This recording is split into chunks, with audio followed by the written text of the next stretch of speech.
Okay, ladies and gentlemen, I think I'm live on air. It's an unexpected situation because I came home from a long day of work and thought that the kid would be asleep over there and the wife would be asleep over there. And so, unexpectedly, nephews are staying over. I said, how about you take the nephews, go downstairs.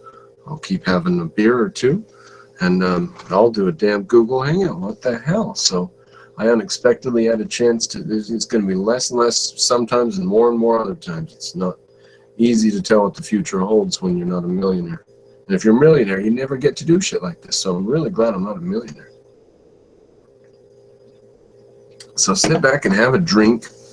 Now, I have done everything I understand how to do to invite people. I've shared a link. Oh, let me do one more thing. Let's see. There's just so many steps. Like I've already done 2 steps, which involved lots of stuff. Let's see. Okay, can I do that? Yeah. No. What do I do? Oh, this is probably the link I need to share. Oh, probably no one's going to show up till I share this. Yeah, copy. Okay. Let me go share this. I hope it keeps going while I go over here and mess around. And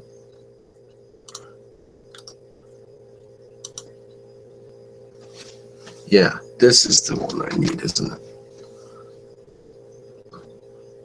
There we go. I think that'll invite people. Probably no one will show up until that goes viral. I've given the other one 5 or 10 minutes now. So I still don't know how to do this shit. That's all right. Plus, I've already had a couple beers. I didn't think I was going to get the chance to do this tonight. All right. Did I succeed in doing that? Hopefully it kept broadcasting while it happened. I haven't just, whatever. It doesn't matter. I was talking nonsense. All right. So let me put that one over here. And anyone who joins can click. The second one's more reasonable, probably. Anyway, let's get started. I want to discuss everything except Stephen Wolfram, because I have a big one coming up about that, and that'll be a brouhaha. I expect you to do your damn homework on Stephen Wolfram, ladies and gentlemen, and don't come to me with some nonsense.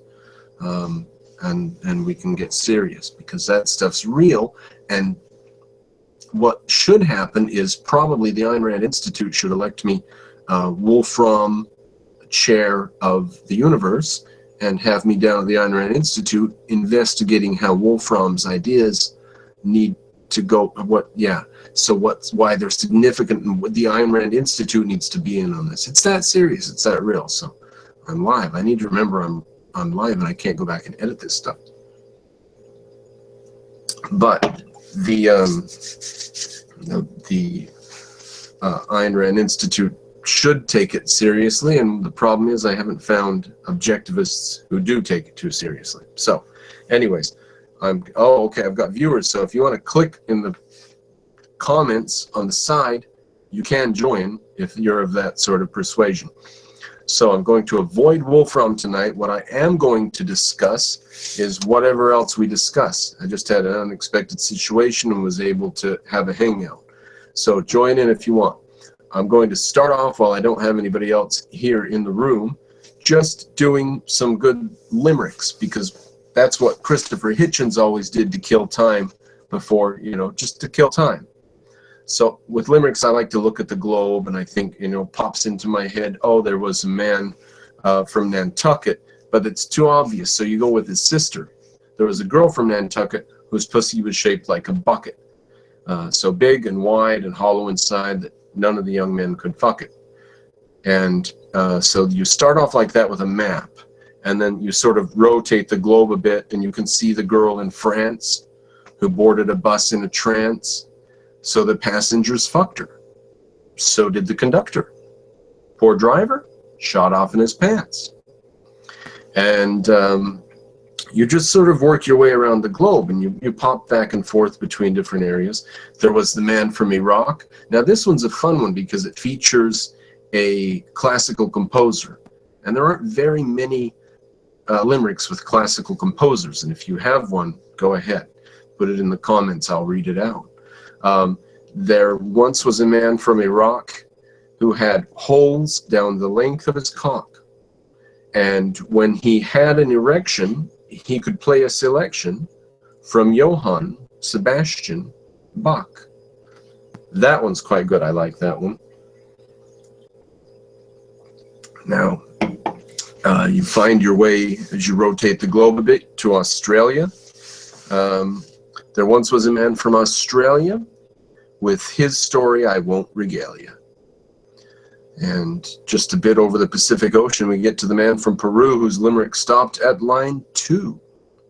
So a limerick, you may notice, is a 5-line form. Let's go to Japan. We can go back over the ocean now to Japan as we rotate the globe and see the Bishop of Central Japan, who used to Roger himself with a fan, or bugger himself with a fan. And when taxed with these acts, he replied, it contracts and expands even more. Let's see.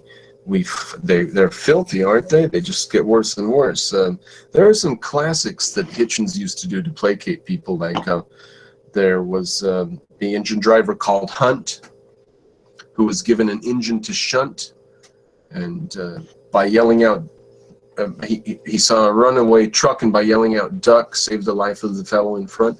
Now I'm doing these for memory, and it would be good for you, ladies and gentlemen, to memorize things. Just a good poem, a favorite poem or something. A few good poems.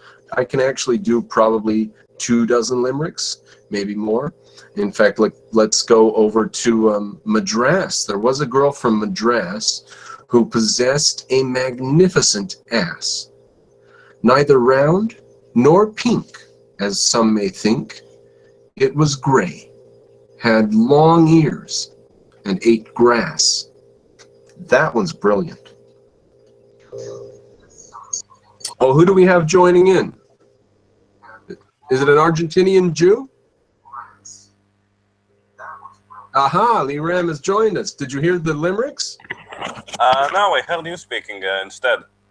I had you open on YouTube, and I heard there is a delay, and I heard you say about a girl from Bhutan? A man from Bhutan? No, the limerick. There was a girl from... Oh, there was a girl from Bengal. Right. She grew 6 inches too tall. No, she's the one with the ass. Oh, there was a girl from Madras who possessed a magnificent ass. Right. Neither round nor pink, as some may think. Pink. It was gray. It had long ears. And it ate grass. Magnificent ass. Yeah. Ah. That one's a clean one. It's clean, see? Yeah, I get it, because it's another word for a donkey. Yeah. See? Clever. Yeah, see how that goes. Let's see. A limerick packs forms anatomical into space, which is quite economical. But the good ones I've seen are so seldom clean, and the clean ones so seldom are comical. Done from memory, I have to say, with very little slip-up. I remember whole lines from the Iliad. Give me one line. Okay, 1 second. No, it's too late. Wait, you give me a favorite line or you fail, sir. Wait. What, are you Googling it? You've No. already had time to Google it. No, it's on my Kindle. But no, I'm not doing that. I'm going to recall it from memory. I had to tend to my foot. So Patroclus is talking to Achilles. And Achilles replies, "My noble friend, what a thing to say. No, I do not have any information for my mother regarding the fate of us Achilles.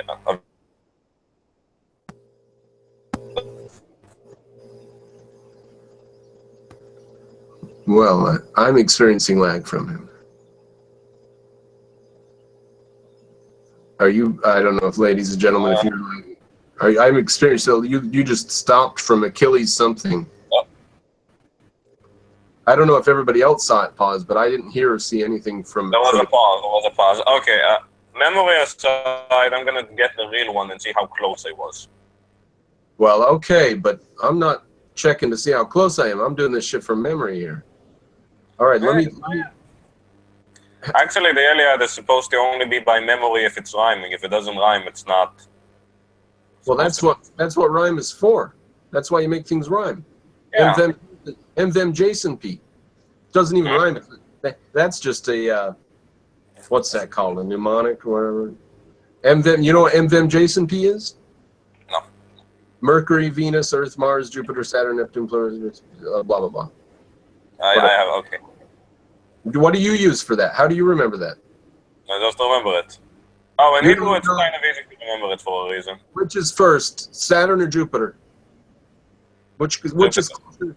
Jupiter's closer to the sun Yes. than Saturn? Saturn is Sabtai, right? See? Sabtai. See, I don't know. I know these things named in Hebrew. I don't know these things named in English. All I had to do was ask you the question, and you stopped to see if you even knew it. See? You need I know these things names in Hebrew. Wait, you don't get it. You don't get it. I know these things in Hebrew. I don't know them in English. all right. I'll let you off the hook. I'm supposed to know things in Hebrew. Hey, listen, how did you get here then? Which click in the far right? Which one did you click? Does it matter which one people click? Does it matter? Facebook. Huh? I think it does. Which one do they click? The second one? Is the second one that works? How did you get on here? I told you. I used Facebook. I know, but I put 2 links on Facebook. Which one? Look over in the comment section. Those are the 2 links I put on Facebook. Which link? Okay. The one that has me saying R. You're gonna see an update. Okay. Yeah. Good. Yeah. I'll go promote that one, and then I'll know more about how to do these things. There's so many damn things. In the meantime, do you want to hear a lesson from the Iliad? It's make-believe, but still. Okay. Limericks are Okay. Limericks are make-believe. Okay, so this is part 16, and there was an introduction. So, while they fought for this ship, Patroclus came to Achilles and stood by him weeping, his face like a seared rock where the goat's trail ends, and dark spring waters washed down the stone. Achilles pitied him and spoke these feathered words. What are all these tears about, Patroclus? You're like a little girl, pestering her mother to pick her up, pulling at him as he tries to hurry off and looking up at her, with tears in her eyes until she gets her way. That's what you look like, you know. You have something to tell me? The Myrmidons, or myself? Bad news from back home? Last I heard Meniotus, our father, and Pelos. I don't remember you going on like this earlier. What's this all about? This is the Iliad. You only did like 1 sentence. You've been going on like 9 sentences now. What's this all about? Yeah, no crap, because I'm reading from the book. What can you quote from memory? That's what we're talking about here. I can quote Sarpedon's speech. All right. While you think of what you can quote and Google, sure you can do it. I'll quote you something else. All right. Okay. Bishop of Central Japan. Did we go over him? No, we didn't do the girl from Bengal. The girl from Bengal grew 6 inches too tall. Oh, and 6 inches too tall. And what did they do? They cut off her legs and replaced them with pegs. Yeah. And now she's a whore at the mall. Right, I forgot about that one. There's a clean one. Now she sweeps floors at the mall. Uh-oh. The Munchkin's here. Now she's heard the dirty one. I didn't know she was here. You're supposed to be in bed. No, but Well, she needs to get something. Yeah, you got to do these things from memory. How about I got like a Robert Frost poem? Can you do? I mean, it's just a cliche, but stopping by woods. Do you know any of those cliche Never poems? hold that one. Never hold that one. you need to run. No, go to bed. Go. You should listen to him. He's a smart guy. All right. What did I just say? You never heard which one? Stopping by wood or something. Oh, come on. Whose woods these are, I think I know. His house is in the village, though. He will not see me stopping here to watch his woods fill up with snow. My little horse must think it queer to watch without a farmhouse, to stop without a farmhouse near. between the woods and frozen lake, the darkest evening of the year. He gives his harness bells a shake to ask if there is some mistake. The only other sounds the sweep of easy wind and downy flake. The woods are lovely, dark and deep, but I have promises to keep. Miles to go before I sleep, and miles to go before I sleep. I think that American poets are underrated, sir, and I think 18th century poetry is underrated. I mean, it I needs think to be appreciated more. I don't like that type of poetry. QED. QED. Quadratum in demonstradum. Yeah, I've demonstrated my point. You're supposed to say the words quadratum e demonstradum, not No, QED. no. How you and I can say QED? We're not talking to the rabble. Hell, the rabble can look it up on Google if they want to know what I mean. But they're Okay. supposed to. Well, no. So you were trying to quote from memory large tracts and couldn't manage one sentence, but I who appreciate real good poetry did it. I got it. What do you mean? Okay, it's because your poetry rhymes. Yes. What do you mean? That's what poetry is. You can't translate the Iliad and make it rhyme. You'll just get something else. English is a horrible rhyming language. Come on. Greek is a totally different language. They can arrange their words any way they want because the ending is what dictates the meaning. So that's totally unfair. If we could totally make word salad and just sort of put it out so it rhymed, that's how Greeks do it. They make word salad out of it. They just make the endings. The endings are the meaning, so it totally changes. They don't have to put it in any word order. They can put it in any order they want. So the Greeks are cheating. Their poetry is beautiful and flows in a way that we cannot touch because we have word order dictated by whatever, grammar or whatever, Shakespeare. Actually, you can't play around with you can't play around with it in Spanish because in Spanish almost all the words end the same way. Especially because every female noun and male noun end with either an "a" for a female or an "o" for a male. Well, but what about this? Are you going to the store? You are going to the store. Precisely the same words, different order. In English, that is absolutely important. Yeah. So English can't get around that. If Spanish has a way around it, they're that much closer. It's that much easier to do. You might get a way around that. You are going to the store. Vos vas a la tienda o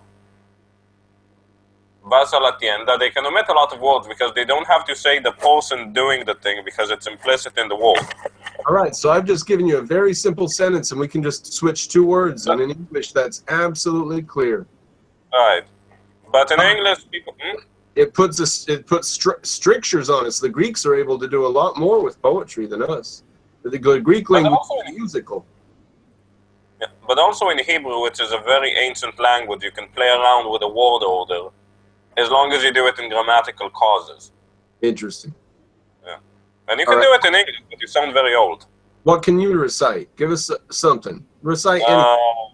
I'm bad at these things. The Westerner by Badger Clark. QED. Wait, let me try. I lay upon these golden fields. Fuck, I can't remember. I have a horrible memory. You should know this. I have a horrible memory. How about where the Spartans lay? Do you remember that? The Spartans lay in a lot of places. Passerby. Passerby, go tell the Spartans. Yeah, that's the translation. Dear passerby, go tell the Spartans that here, obedient to their laws, we lie. Beholden to the word, I think is the. I remember that passage. I remember beholden to the word. That's the more neutral term to use in these things. Obedient to their laws is beholden to their words, I think. Beholden to their words? I think that's my translation. I mean, of course, this is not the original one, so. Well, that would be absolutely perfect. That would mean obedient to their laws. I mean, absolutely, as the Greeks, yeah, through a Greek sense of what that would mean, yeah. Because even if it's Spartans didn't have really, well, the word law just doesn't apply to what the Spartans did, like it doesn't apply to what the Soviets did. No. Law is a Did they use the word nomos? For what? Law. Because I know that Homer, when he talks about the Centaurs, he wants to show how barbaric the Centaurs are. He says, they don't even have nomos. I don't know. I don't know. Nomos is like customs, but it can also mean what is expected to happen if somebody says something, if somebody does something. Brilliant. Yeah. I don't know. I don't know. Makes me want to go study that shit, but I can't because it's not true. Fucking hate Homer. Why don't you like Homer? I've read it. I love it. I respect it. I have all respect. I just can't. Like I can go through Nietzsche with a fine-tooth comb and underline different words and just think about it and reread things 5 times to figure it out. But Homer's not true. It just doesn't matter. It's not true. It doesn't matter. It doesn't matter. It doesn't matter. It's not true. It's a makey-up. It's a makey-up. I know it's a. What's your point? It's a make-up. What if it is a make-up? Henrik Ibsen's good. I don't mind that. And I'm reading The Miracle Worker with my daughter. Henrik Ibsen, you know, the Swedish, or he's not Swedish. One of those Norwegian countries. Norway, Finland. He's from somewhere up there. He didn't do The Miracle Worker. No, he didn't do The Miracle Worker. That's not Ibsen. No, but you're thinking of something in that camp. He did, let's see. Enemy of the People. Yeah, you know him. Enemy of the People. I know him. I never read him because I never got a good translation. And even though Norwegian is supposed to be kind of easy to translate to English, but I never got a good translation. So. He was from Norway? Yes. Hey, did you hear about Alex Epstein? You did. You saw that, right? Yeah, I saw that. What do you Fuck off, think of that? What do I think of that? Yeah, go ahead. What do you think about that? I think it's time for Mr. Epstein to start making salad out of the greens. Yeah. Bravo. I suggested to him to make it his catchphrase, but he didn't pick up. I was really disappointed. It took me like a whole... Give him time. He's at home celebrating. He's drunk as shit right now. He just drank a $1,000 bottle of wine. Because you know what they're gonna do? They've got 2 options. If they pursue him, he doesn't give a fuck. He'll go to jail for 5 years. He doesn't fucking care. You know, it doesn't matter. He'll do. Do you think if you said to him right now, if you back down now, you'll be okay? If you go forward till tomorrow morning, you will go to jail for 5 years. What do you think he'd say? He'd say, "I'll take the chance. Go ahead. Let's go forward." For 5 years. I don't know, but that seems like what. No. Let me say that he will take that chance to go to jail for 5 years. So those are the 2 options they're facing. If they pursue him, he's going to go all the way. He's not going to stop, okay? So they're going to hand him a national platform, a courtroom, newspaper reports, CNN. They're going to hand Alex Epstein. And what's going to happen when Alex Epstein his name is Googled? People are going to find out the oil is the best thing that's ever happened to humans, that all of the clean societies on earth run on oil and the dirty ones run on coal and wood, that you can this is the media. You can afford to clean your society up if you use petroleum, but not otherwise. So that's what they're going to find out if they Google his name. So no one's going to want to let... Google and this is the media. These ones are in cahoots with this political class. I mean, you know, you're being a bit optimistic. No, so they're not going to want him to they're not going to want his name to get out because... They don't know what he's capable of. They don't know what he's capable of. That means they are going to pursue it. And they're going to therefore hand him a platform, a national platform on a golden platter. That's why the media is the platform. No, the media is the platform, and if the media knows anything, and they know how to put this stuff on the sideline, so they'll give more attention to the other 9 people. Hey, if the media is the platform, then that means that CNN, who is going to be covering this high and low, and the New York Times, which is going to have a reporter there to hear what he says when he comes out of the courtroom. These national platforms are going to be saying, here's what Alex Epstein did today. So they're going to be covering Alex Epstein in the Green Movement the same way. If they don't report it, then that means that they won't get away with it, and they just have to let it be. I think that's what I think, look, they're not idiots. They're evil, but they're not stupid. Big I difference. disagree on that. Come on. They're idiots. They're stupid as hell. What do you mean? They're getting- stupid, but they're not that stupid. I mean, they know when something threatens their position. In Europe, their wives and daughters are getting raped and they're being thrown off buildings. Yeah. Ugh. Ugh.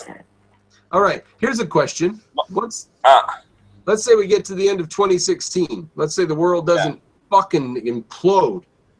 Yeah. Oh. What's the murder rate in Europe going to be at the end of 2016? This means I don't know in Argentina. Fucking outrageous. Isn't it going to be completely outrageous? I have no idea. I have a friend in Sweden, and that friend in Sweden, so, you know, the media's kind of exaggerating it, kind of like they did with Venezuela. No, the Yeah, media's, Venezuela's fucking... media's hiding what's happening in Venezuela. The media's downplaying it. Depends what media. If you, like, open blog posts and, like, I don't know, blog posts in the blogosphere or Drudge Report or any right-wing type blog, you get a pretty grim picture, and it's bad, but it's not that bad. NPR did a shameful piece. Shameful. Who's NPR? And National Public Radio in America. Okay. Yeah, they broadcast in Oregon, Texas, and several other states. We know these people are corrupt. Why are we always surprised when this happens? I'm not surprised. Most people are. Back in 2008 or 2009, I said this is going to turn into an expensive police operation, this fight against Islam. It's going to be expensive for America, and it's going to be bad for other people, but here it will just be a police operation of some kind. Oh my god, you saw what happened in Orlando? Yeah. Shit. What the hell? So I have a brother who lives in New York City, and his response to that was, why don't we call abortion clinic shooters Christian terrorists? Because most Christians... why do I have an answer? Huh? What's the question? What the kind of question is that? I don't know. We don't, because they obviously don't represent Christians, because every time that happens, Christians goes, oh. What kind of response is that to the Orlando shooting? Does that mean that he's defending Islam? He just put the post up tonight, so I haven't talked to him about it. He'll be getting in for a good goddamn scalding when I talk to him. I thought all your brothers live in Utah. Yeah, like I said, there's one in New York, and everybody else in the universe lives in Utah. Ah, and the other one lives in Connecticut. That's me. I escaped and found my way to a prison or something like that. Connecticut's awful compared to Utah. Utah's a lot better. Okay, I don't know that. Yeah, actually, I thought, from what I understand, you're probably the only Republican in Connecticut with Peter Schiff. Oh, yeah? No, come on, there's probably... I'm kidding. Peter Schiff's not a Republican. What did you say, Republicans? Oh, man, the come Not on. left-wing Okay, guy. hey, Trump did a rally in Wolcott, the city about 5 miles south of where I live. Seriously. I didn't go. I didn't know about it. What do you have gone? Huh? What do you have gone? Nah. No? Hell no. I would have gone. You would have? I would. Nah. I like the guy. Well, so what? The brave son of a man. I did a video for him that's gotten tens of thousands of views. Or I think it's up to like 15 views at least now. Okay, I want to read something. So this is from his Facebook thing, and it says, America first. All caps, exclamation point. Brilliant. That's just good enough. wait. Okay. Like that? You like that? I mean, America first? Every country should be first. I don't believe this. That's right. You want the China trade thing. Yeah.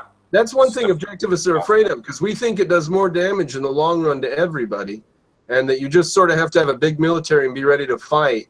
And there's just no way. You can't hold the rest of the world down.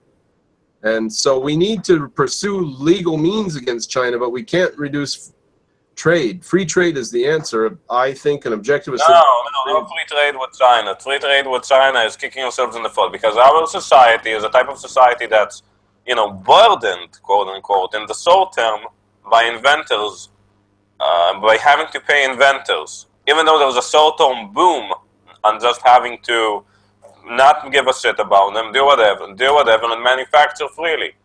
But that kills it to the long term. And what we have with China is exact opposite. China is taking advantage of our liberal, and by liberal I mean consensual, rights-respecting society, and just killing invention. We're doing it too, but in a much lower pace. So what the hell is going on? We have the burden of being the consensual society that doesn't have robots in it; it has people, and we're not getting it, and we're letting our enemies get all the benefit. And China is an enemy in this respect. Because remember, their type of society is diametrically opposed to ours. Well, okay, but what if China is like the modern Soviet Russia, and like it just it is the modern Soviet Russia, well, just nicely. Then it just doesn't matter. They're incompetent fools. The incompetent fools can do a lot of damage. Never underestimate the power of incompetence in the short term. Okay, so we're in for a 50-year Cold War with China, aren't we? No. We are. Well, we are. Maybe, I don't know. They produce Very hard to tell. They produce $8 trillion a year in goods. They say 8.5. So let's say 7. Okay. We produce 17. Yeah. 9 of that's Facebook. So, and you know how much Japan is? 4 trillion a year. For a small country, that's good. Germany, Britain, France, less than 2 trillion a year. How much is Argentina? Way under one, like 500, 700 billion. Argentina GDP. No, is it GDP or is it what? No, it's GDP now. It used to be GNP, but they don't like the word national. In total, 14,000 now. 14,000 million. That'd be 140 billion. No. 1. Oh, I get it. It's the national average. Okay. GDP. Ladies and gentlemen, if you're viewing and want to join, the link is in the comments section. It's the second one in the smaller one, the second one down in my there are 2 links I put in the comment in the side. You can join and come and tell us at what GDP. The GDP of Argentina is less than China by a factor of 95. Seems like it. No, probably more like 25. I don't know. Okay. Tell me, we'll do the math. Okay, no, the gross domestic production is 600 billion, but those numbers are very screwy because nobody does things, because it's written officially as the local money, and the local money is not that. No, So, excuse me. I think if this video will be recorded and broadcast. Later, people can rewind and go see that. They will see that I said somewhere around 500 billion. I think I said 600, 700, 800 billion. I had it on the nose. You can say whatever they fudge the numbers, but Mr. Cropper. no, but you got to remember, every time we see financial reports in Argentina, it's not very accurate because the money is people use dollars, but the official money is. Well, you want to double? You want to double it and say that Argentina makes double that?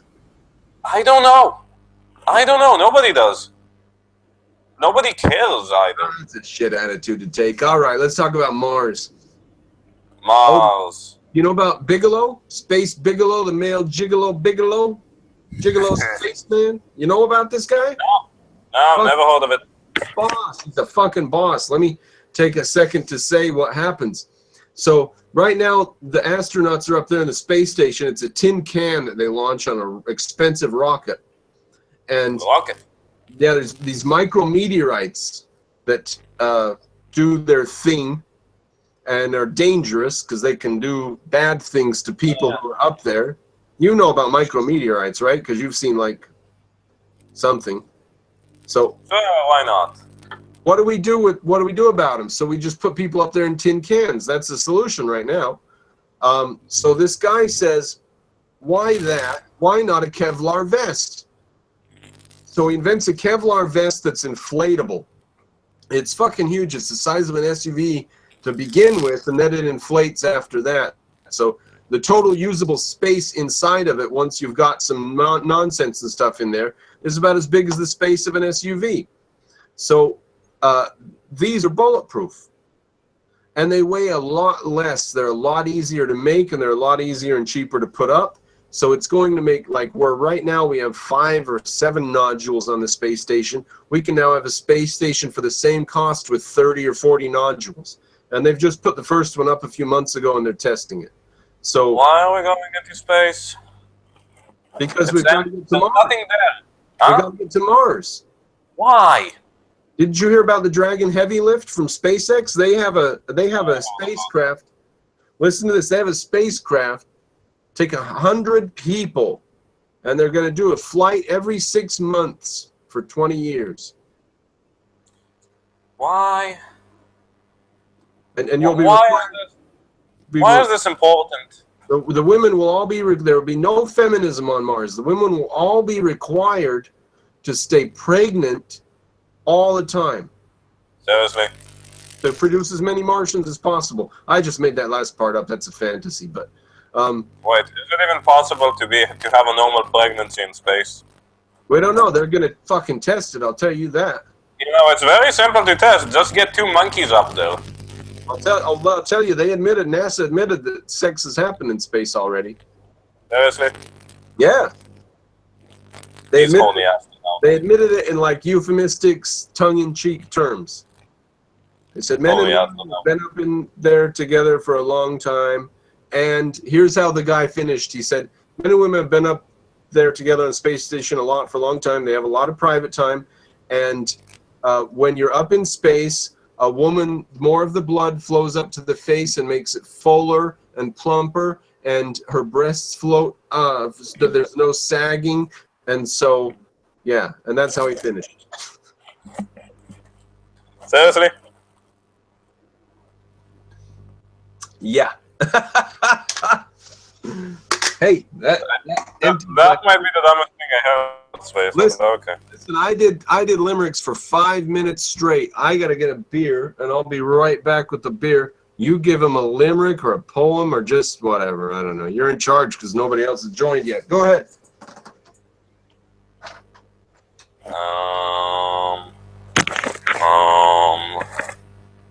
Or just tell him a dirty story.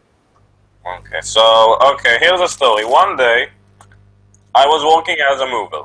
You know, a guy who moves furniture from one place to the other. And in the middle of a job and somewhere far away, you know, it was an important job, and we had a more important job tomorrow. We were 3 people, and we figured, guys, this isn't gonna work. This is a 5-man job. There's no way we can finish this and go to the other job tomorrow. You know, like, yeah, I hate to say it, but you're right. And there was one guy, Russian, always drunk. And he said, "Stop blood." It means like, what? Whoa, in Russian. I said, oh God. And we went to like a local food stall that sold falafel and shawarma. That's what movers eat, falafel and shawarma, the tough Israelis. And there we think, and we say, well, what do we do? We can't finish at this rate. We can't call for help from our, main headquarters. We can't call another moving company. They'd kill us. They'd ruin our reputation. We can't ask for help on the street. They'd ruin our reputation as well. I don't know. What do we do? I have no idea. And then we just sit there and stand and think. And suddenly I see like a flyer, and it's a flyer for a brothel, a whorehouse. I sit, and I get up, get an idea, run after it, grab it, and say, read it, and say, da, da, da, da. Okay, it has a phone, and say, okay, guys, I need your phone. And he looks at me and says, why do you need a phone? I said, well, I'll tell you later. No, tell me why you need a phone. I say, okay, we're going to call a prostitute. And the drunk Russian guy said, do it on your free time like everyone else. And me and the... Wait, that's not the joke. And me and the boss guy look at him and go like, are you surprised? No. And me and the boss guy look at him and say, okay, listen. We need more hands. We need privacy. we need somebody not to go and tell on us. We need somebody who's willing to do the work, and it's hard work. So the only option we have is to call up Bottle, because it's the only thing around. And the boss looks at me and says, no, fuck no. I'm not gonna be the guy who called the prostitute to help him move. And I said, nobody will know. No. Look, do you have any other ideas? No. I said, okay, fine.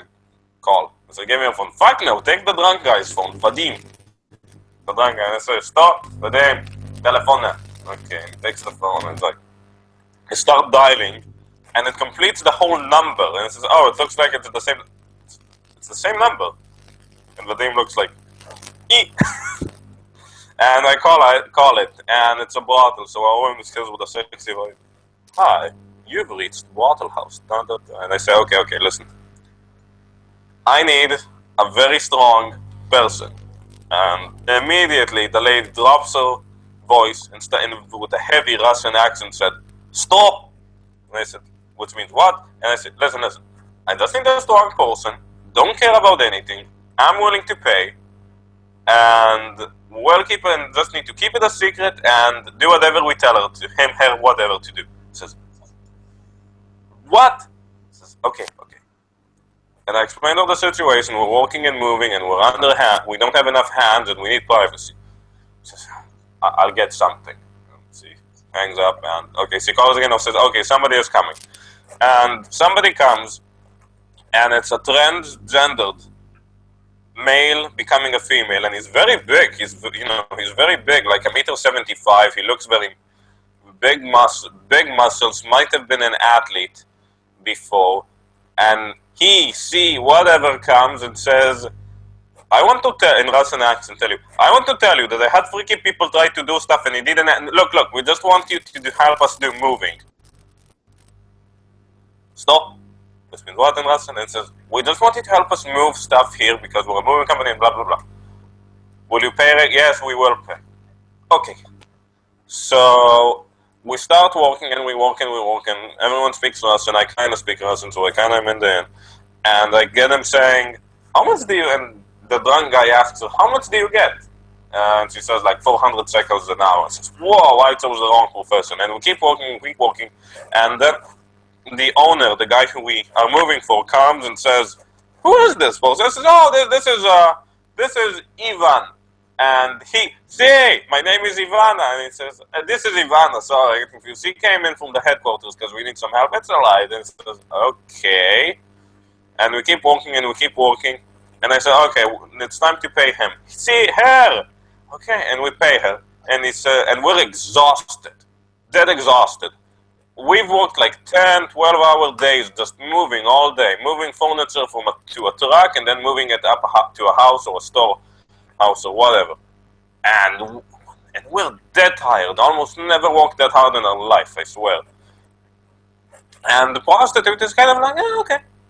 It was alright. Not too hard. So it's like, I go like. And then the guy who said, okay, this one says, well, okay, maybe I did choose the right profession after all. And the next day we go do the job. And we do the other job and we do it okay. We're kind of tired, but it goes right. And the next day, he says, Liran, yeah, the boss wants to talk to you. I go, yes. He's gonna have I guess, all right, he heard what happened and he wants to give me a reward. And I go in and I open the door. Some metal things hit my head and my body. He threw it and he says, sit down. No, sit down. I says, so you're gonna reward me? Hell no! You hired a prostitute on the job. Can't you do it on the break like everyone else? And I said, no, but listen, I said, but we didn't have any manpower and we need it and it's private so nobody would know and the owner didn't figure it and cost us some money, but it's better than the alternative and blah, blah, blah. And he says, I don't fucking care. You hired a prostitute on the job. He says, well, yeah, but I don't care. Don't ever catch me doing it again. Understand? Never. And says, no, go. And before I close the door, he says, and the stuff I threw at you at the start, pick it up and go. Pick it up and go immediately. And they say, okay. And they pick it up and it's like 10 coins, which add up to like 100 Israeli shekels, which was a lot because basic pay was 250 and tip was 50 or 100. So it was like a big tip. And I go like I say, but this is get out of here and don't ever let me catch you doing it again. And he never did catch. All right. Well, I just And finished. that's how I hired a prostitute when I worked in moving to help me finish the job. All right. Well, I'm just gonna check to see if I can figure out a way to spread the word that it's happening or something. I don't know how to find out that this is happening on YouTube, because I had, like, Piero said he found this on YouTube, but he couldn't join because I didn't go announce it on YouTube. But I can't see it on YouTube, so I don't know how it works. Look, just copy the link to the YouTube description. That's it. But yeah, but I can't find the YouTube video. I can't find the YouTube event. What do you mean I can't find the YouTube video? It's okay. I'm gonna find it for you.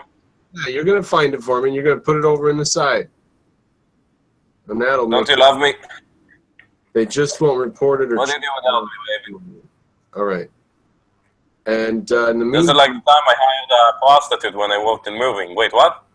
while you're doing that, I'll occupy the ladies and gentlemen with. So, ladies and gentlemen, you can join at the far right-hand side. Come in, and you don't even have to say anything. You'll just make us look less lonely. What's your local name? Brandon Cropper? Nah, I don't know. I think it's Mr. Cropper. They made me associate. Prevent Oregon people from becoming terrorists, so every white person has to register their full name with the government now. All right, so we will continue with. Hey, who's this handsome guy? It's me. All right, well, listen, find that, do your thing. I'll occupy the good ladies and gentlemen with, let's see. It was a man from Mexico who bought all his groceries at Texaco. Just hear the screams because he bought the beans. And he runs to the bathroom and lets it go. Written by yours truly, and I just had to write that to rhyme something with man from Mexico, because I couldn't. If you have a limerick about a man from Mexico, let me know, because I don't have anything. That's it. That's all I have. I know a limerick, but it's in Spanish. Well, give it to the ladies and gentlemen. All of them speak Spanish except for me. I can't remember it. That was a fucking fail, sir. All right. All right. I forgot it. I just remember that I forgot it. No, Okay, well, then I will go on from my 10th. Hey, I will now go on from my 10th to my 11th limerick, since you can't remember the only limerick you know in a different language. My 11th limerick will be about a man from. Fucking hell, I can't think of one.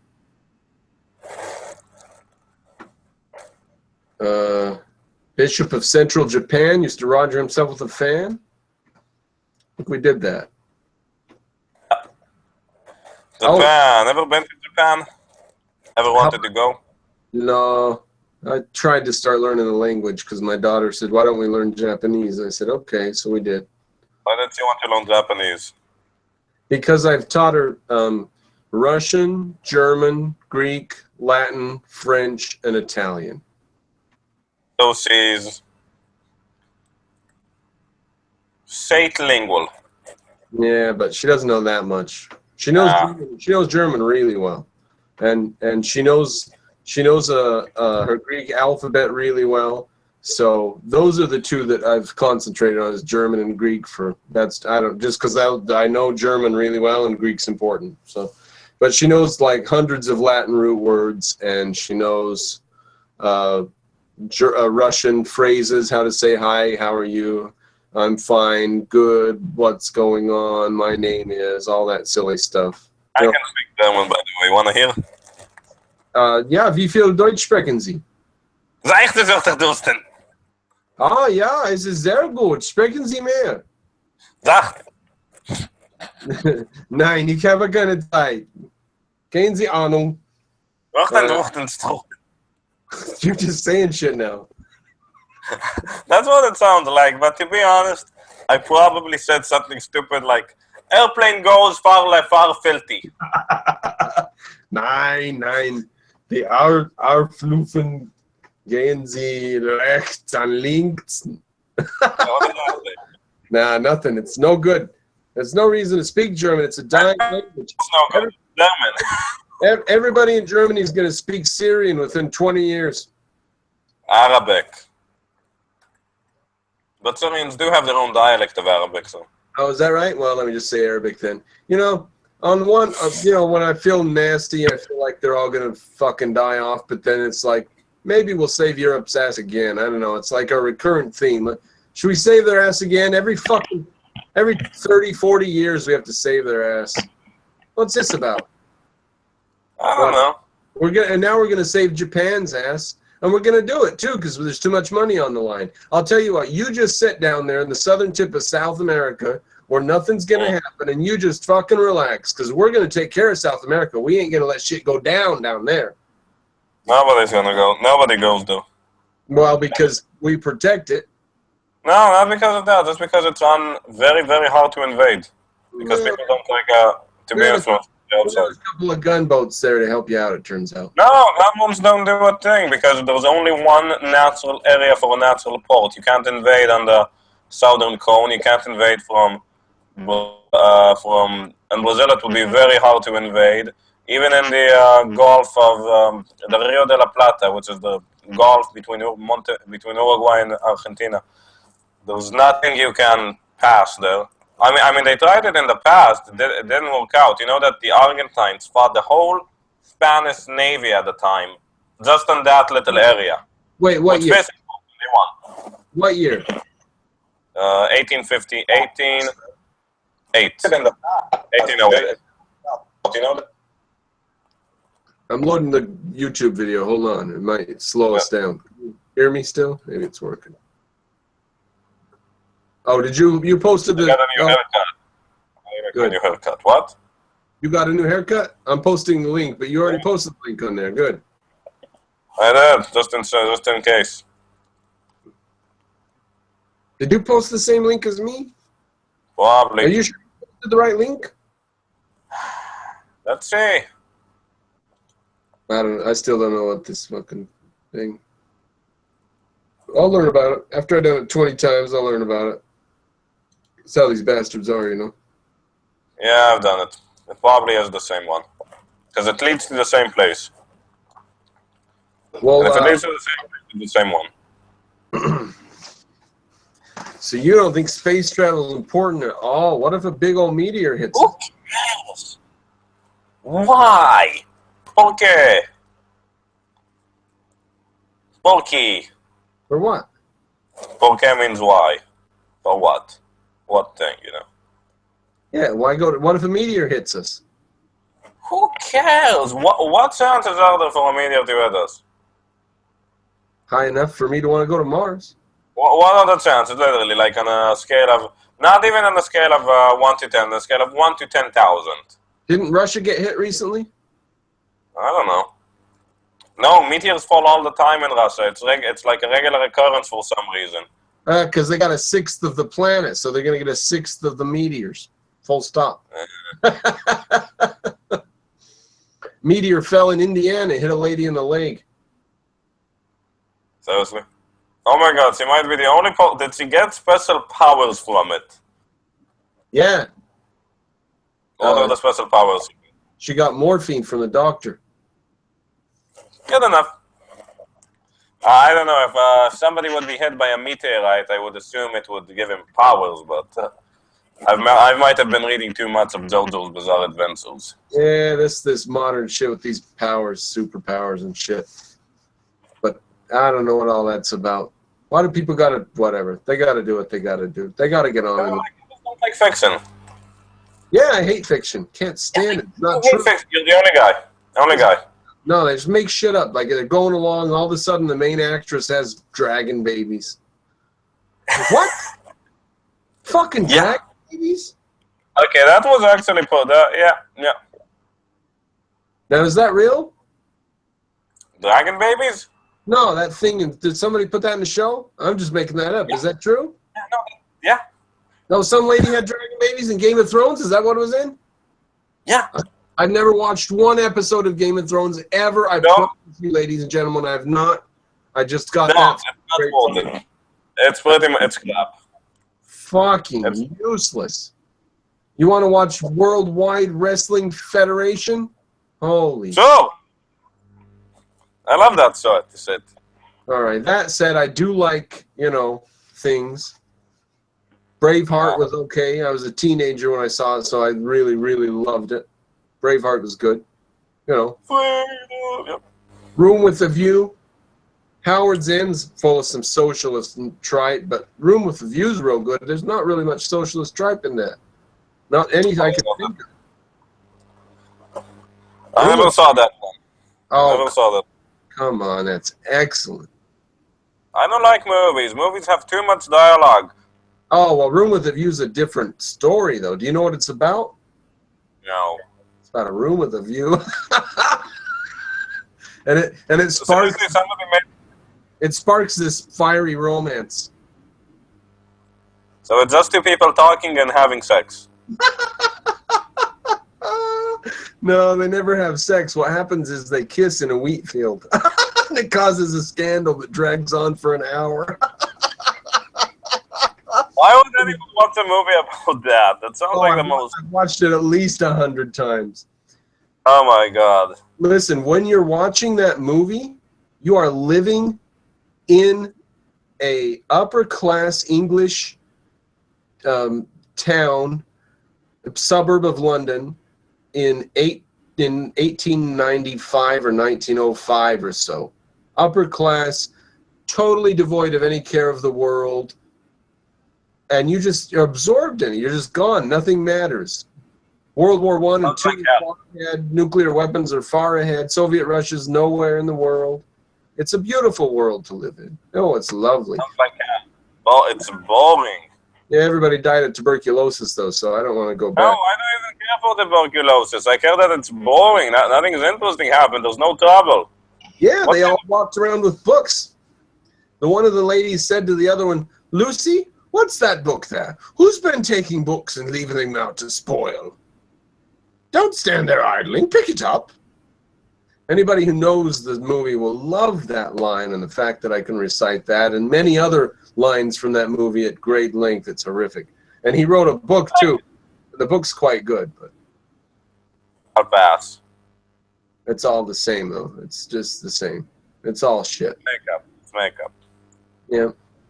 Someday we're all going to die. I like what that, when they were looking over their armies, the king of Persia, or let's see. No, I can't remember. You mean the Alexander movie? Was it Alexander? They were looking over a massive army, and one of them said, "Look at all these men assembled under your hand." And the other guy said, the crazier thing is that all these men will be dead in 100 years, and every other man on this planet. I don't know. It wasn't Alexander. Though Alexander was a good movie at times, but it suffered from a lot of meh. Movie? A lot of, I saw a yeah, movie. Is there a movie called that? Yeah, there was a movie about Alexander called Alexander, which is not make-believe, so you might like it. Was it a documentary type? It wasn't. No. It was like a No, it wasn't a documentary. Hollywood shit. Yep, by, what's this idiot's name? Oliver Stone. Yeah, well, I might watch the one about the Mars wreck, but I can't really stand that shit. I can't stand false movies. Only documentaries. Only documentaries, okay. If I get upset, I'll go rewatch Wolfram. Huh? Don't let's bring Wolfram up, though.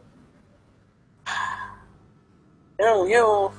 Ladies and gentlemen, if you want to join, the links are available in various places on the right-hand side. So I'm just curious, just preliminary stuff. Do you know anything about computers? Yeah, What do you know about computers? I used to build them. Seriously. Yeah. How do you build a computer? Well, what do you call a computer? Machine that processes information, process information machine with software, processing information machine. An information processing machine. Yeah. Mine was two-dimensional on several planes.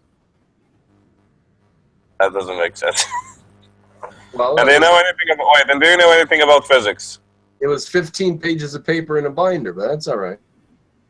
Do you know anything about physics? Yes, yes, I know a lot about physics. That's why I was interested in Wolfram's work. Did you do any experiments? Every day, what are you talking about? What was your last physical experiment? Can I get this mosquito? What? Everybody does experiments all the time. What do you mean? You mean some published work I did at a university? Oh, I mean, experiment. You know. All right. Okay, there was the problem with the clock. We went over that, right? Yeah, you told me. That was just thinking with your clock. You didn't do an experiment. You just tinkered with the clock. Well, whatever. Then I'm not going to be able to come up with an experiment then. Oh, then you don't do experiments. No, everything's going to take that shape. It's going to be, I made some observation, I tested it and found out more, and either I solved the problem or hit my head against the wall. Yeah, but experiments aren't done to solve problems. Experiments are done to observe.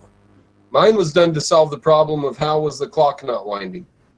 Einstein's was done to solve the problem of this, and Orwell's was done to. The Wright brothers were done to solve that problem. What do you mean they're not done to solve problems? That's the silliest thing. You're confusing techne. That's the silliest thing I heard since you were talking 5 minutes ago. What do you mean it's not done to solve problems?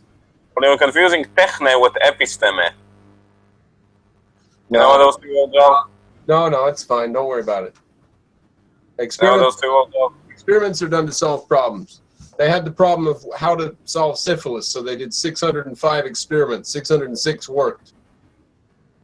I don't even know why is it six. Why do you think it was 605? I found no reference of that. They patented it, and they said, "What should we name it?" And they said, "Well, why don't name it 606? That's how we know it. That's what we've been talking about it in the lab for the last 2 years." So they call it 606 Mercury, and of course they named it something different when they gave it to people.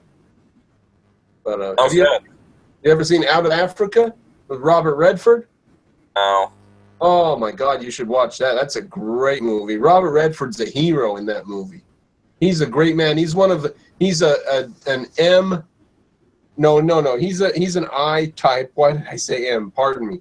He's an I type, which is rare, and that's a movie. I do apologize. You mean I type? Yeah, I don't have to totally hate on all drama, ever, but yeah, Robert Redford's an I type in Out of Africa. Like. What do you mean an I type? Humphrey. Do you not know dim hypothesis? Oh, you mean them? Okay. You mean them? Dim, yeah. Dim. Now I'll tell you what. Listen, what I just did right there was I referenced a super app in your brain. When I said dim hypothesis, just like that, you had thousands of integrated concretes in hundreds of integrated concepts in 2 or 3 very. No, not really. I didn't read it that. No, I didn't read it that well. No, but you don't have to. If you got the central hypothesis and you're an objectivist and you understand what's going on, you can get quite a lot just from knowing what he's talking about. It can just just knowing that somebody else has accomplished a certain thing and getting their idea. Honestly, not really. You don't know Dim that well. You don't know Dim that well. No. Oh shit! We should do a hangout on Dim someday. Oh God, no! I read it once, but I read it really in a hurry, so I can't say it too well. Let me give you the Dim overview. I know the Dim overview. I didn't read it. 3 types of personalities. I know the theory. I don't know the concretes. Okay, well, okay. So what's okay? Well. That's the problem. We didn't have time to go over the concretes. Okay. What is a theory without concretes is my question. What do you mean? Okay. So let me fantasy. It's make-believe. That's what it is. All right. So that we do have some viewers, let me tell them what I'm talking about with Dim. Peikoff wrote an excellent piece where there are 3 different ways for a person to look at the world. For a person to think. It's about how people think. And one way is to look at the world and say, I don't understand it, I'll figure it out tomorrow. And they are D-type, they disintegrate things, they don't worry too much. That's not a D. And then, that's what I'm saying. And then the M type says, I do understand the world. I understand it through church or through my crystals or through smoking pot with my friends and surfing, and they have some way that they think the world clicks for them. And that's an M type. They have something that they go by. So the deep type pays no attention. The M type pays attention to the wrong thing. And then there's D2, which really hates people who pay any attention at all, and they want to destroy people who pay attention. And then there's M2, which really integrate their worldview really, really strongly around their local church or Hitler.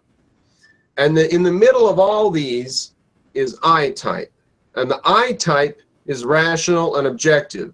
They don't ignore reality, and they don't organize their life around false principles. They're scientific and they're rational. And those are very, very rare, because it's so easy to take a D or an M attitude, to say, I'm going to integrate everything very carefully around this principle, or I don't care about principles, don't have the time things. Both those are very, very easy. You just choose a principle to integrate or choose not to integrate. But to integrate carefully every time and every day, that's the hard choice. And that's the I-type. And Robert Redford was an I-type in out of Africa. Of course, the archetypical I-type is Howard Rourke, followed by John Galt and etc. Ayn Rand, ultimately. So that's the dim hypothesis, ladies and gentlemen. That's a horrible presentation of it. Well, we shall let the audience judge that. I will grab a beer. I'll grab a beer while you prove to them that you can do a better presentation of something. Go ahead. It's very easy. Okay, I'm going to do a presentation of that. Control T, Kindle, Cloud Reader, read. Oh my god, Kindle Cloud, bitches. Do you like this Kindle Cloud stuff? Got a book, Inside the Criminal Mind by Stanton Same Now. Great book. Must read. Seriously, gotta read it. What the fuck is it? Here's them. What's it about? It's about a man who's a psychologist who studied the psychology of criminals. And how do they think? And how do they act? And what do they believe? And what happens? And whatever. Brilliant. Well, seriously, gotta read it. Okay, so Chapter 2, the three archetypes. A policy in regard to integration is not a primary, but a consequence. A method of thought derives from fundamentals. Minds in every field, and eventually the general public learn it from teachers who specialize in studying the nature of reality and man's means of knowledge. In other words, man learned it from philosophers. But philosophers reach different conclusions in regard to fundamental issues, and have this upheld views of integration. In order to understand, therefore, we must look at their basic causes in the history of Western philosophy. By the common consent, the greatest philosopher of the West are the big three. I will call them are Plato, Aristotle, and Kant. Who said this? What's this from? Them. Oh, okay, good. Okay, Plato. Drawing on the scattered idea of his predecessors, Plato was the first thinker to offer a detailed and connected viewpoint in regard to fundamental issues, thereby creating in the West the first system of philosophy. Reality, for Plato, is not the physical world of nature, not the imperfect sensible world of concrete men and things, with its ceaseless flux of contradictions, latter because of this union of being and non-being, concretes, including what the hell? Concretes, including individual, are merely appearances, the distorted and ultimate unreal shadow of the higher, non-material, truly real dimension, the world of forms or abstractions, which is motionless, logical, and perfect. The former hierarchical, culminating in the pinnacle of reality, the ineffable form of the good. He goes on to describe Plato. If you know Plato, you should know this, but I just described him. I'm going to go to the meaty sentence of this paragraph. Right. Highlighted is the true base of knowledge in this view is the a priori, that is, concept independent of percepts. Like idealism, rationalism is a broad theory, which subsumes many variants. A rationalist may hold that the senses have some lesser auxiliary role in regarding the conceptual knowledge. He may reject Plato's theories of innate ideas in favor of a different version of the a priori. He may regard the source of the a priori as internal or external, psychological and or religious, the product of an ordinary human faculty or an extraordinary one. Whatever the difference is, however, all rationalists derogate induction. That's the M. As you know, the type of, yeah? I think I gave a pretty succinct summary earlier. I think I gave a very good summary earlier, but we can. Rats, R-A-A-Z, the guy who talked to you about some numbers and whatever. My blood pressure just shot up. Why'd you mention him? That son of a bitch. And I wanted to give an example of an M-type thinker, of a Platonist, a rationalist. That's what he looks like. He's M2. No, he's D2. Whatever. No, he's M. Because he thinks ideas are above reality. Yeah. That's the, as Peikoff said it, of rationalism. Ideas above reality. But you know what? He's D2. No, I don't know. That's the thing. Don't do it for individuals. No, Peikoff said he can be M2 in one thing and D in another thing, and D2 in one and D2 M2. Yeah, no, people are mixed. People can be loudly mixed. Yeah. However, when that guy talks about physics, it's very obvious that he takes the Platonic, misintegrative approach. Yeah, but one of the reasons why is because he gets paid to. He's got a university post. So here's a great quote. It's very hard to make a man understand the truth when his paycheck depends on him not understanding that truth. Because as soon as he understands that everything he's doing is a waste of time and terrible and awful and probably killing humanity and babies are dying because of him, then he would stop doing it. But he's not going to stop doing it because he's getting paid. That reminds me of something that happened to my dad. As he rose up in the ranks, he works for the foreign ministry. As he rose up in the ranks for the foreign ministry, he got a bit worse at understanding stuff. Yeah. Worse? Yeah. Because he had to shut off parts of his mind to deal with it. I guess so. Yeah. Well, I shouldn't talk about him like that. You get bad mental habits. I guess so. I don't know. Maybe I just did a job bones him out there. I don't know. I do think that I do think that a country actually does need a foreign ministry. Well, yeah. Yeah, I mean, it's always said, oh, no, we need a military, judges, and army. Well, what about foreign ministry? Where does that fit in? Good question. It's funny you say that. Countries do need an army, right? Well, they do need an army, but I mean, like, so what is it? Foreign ministry? No, they need an army, foreign ministry, police, and courts. Well, what's the foreign ministry? Tell me what a foreign ministry is. A foreign ministry is a ministry that deals with relations with other countries.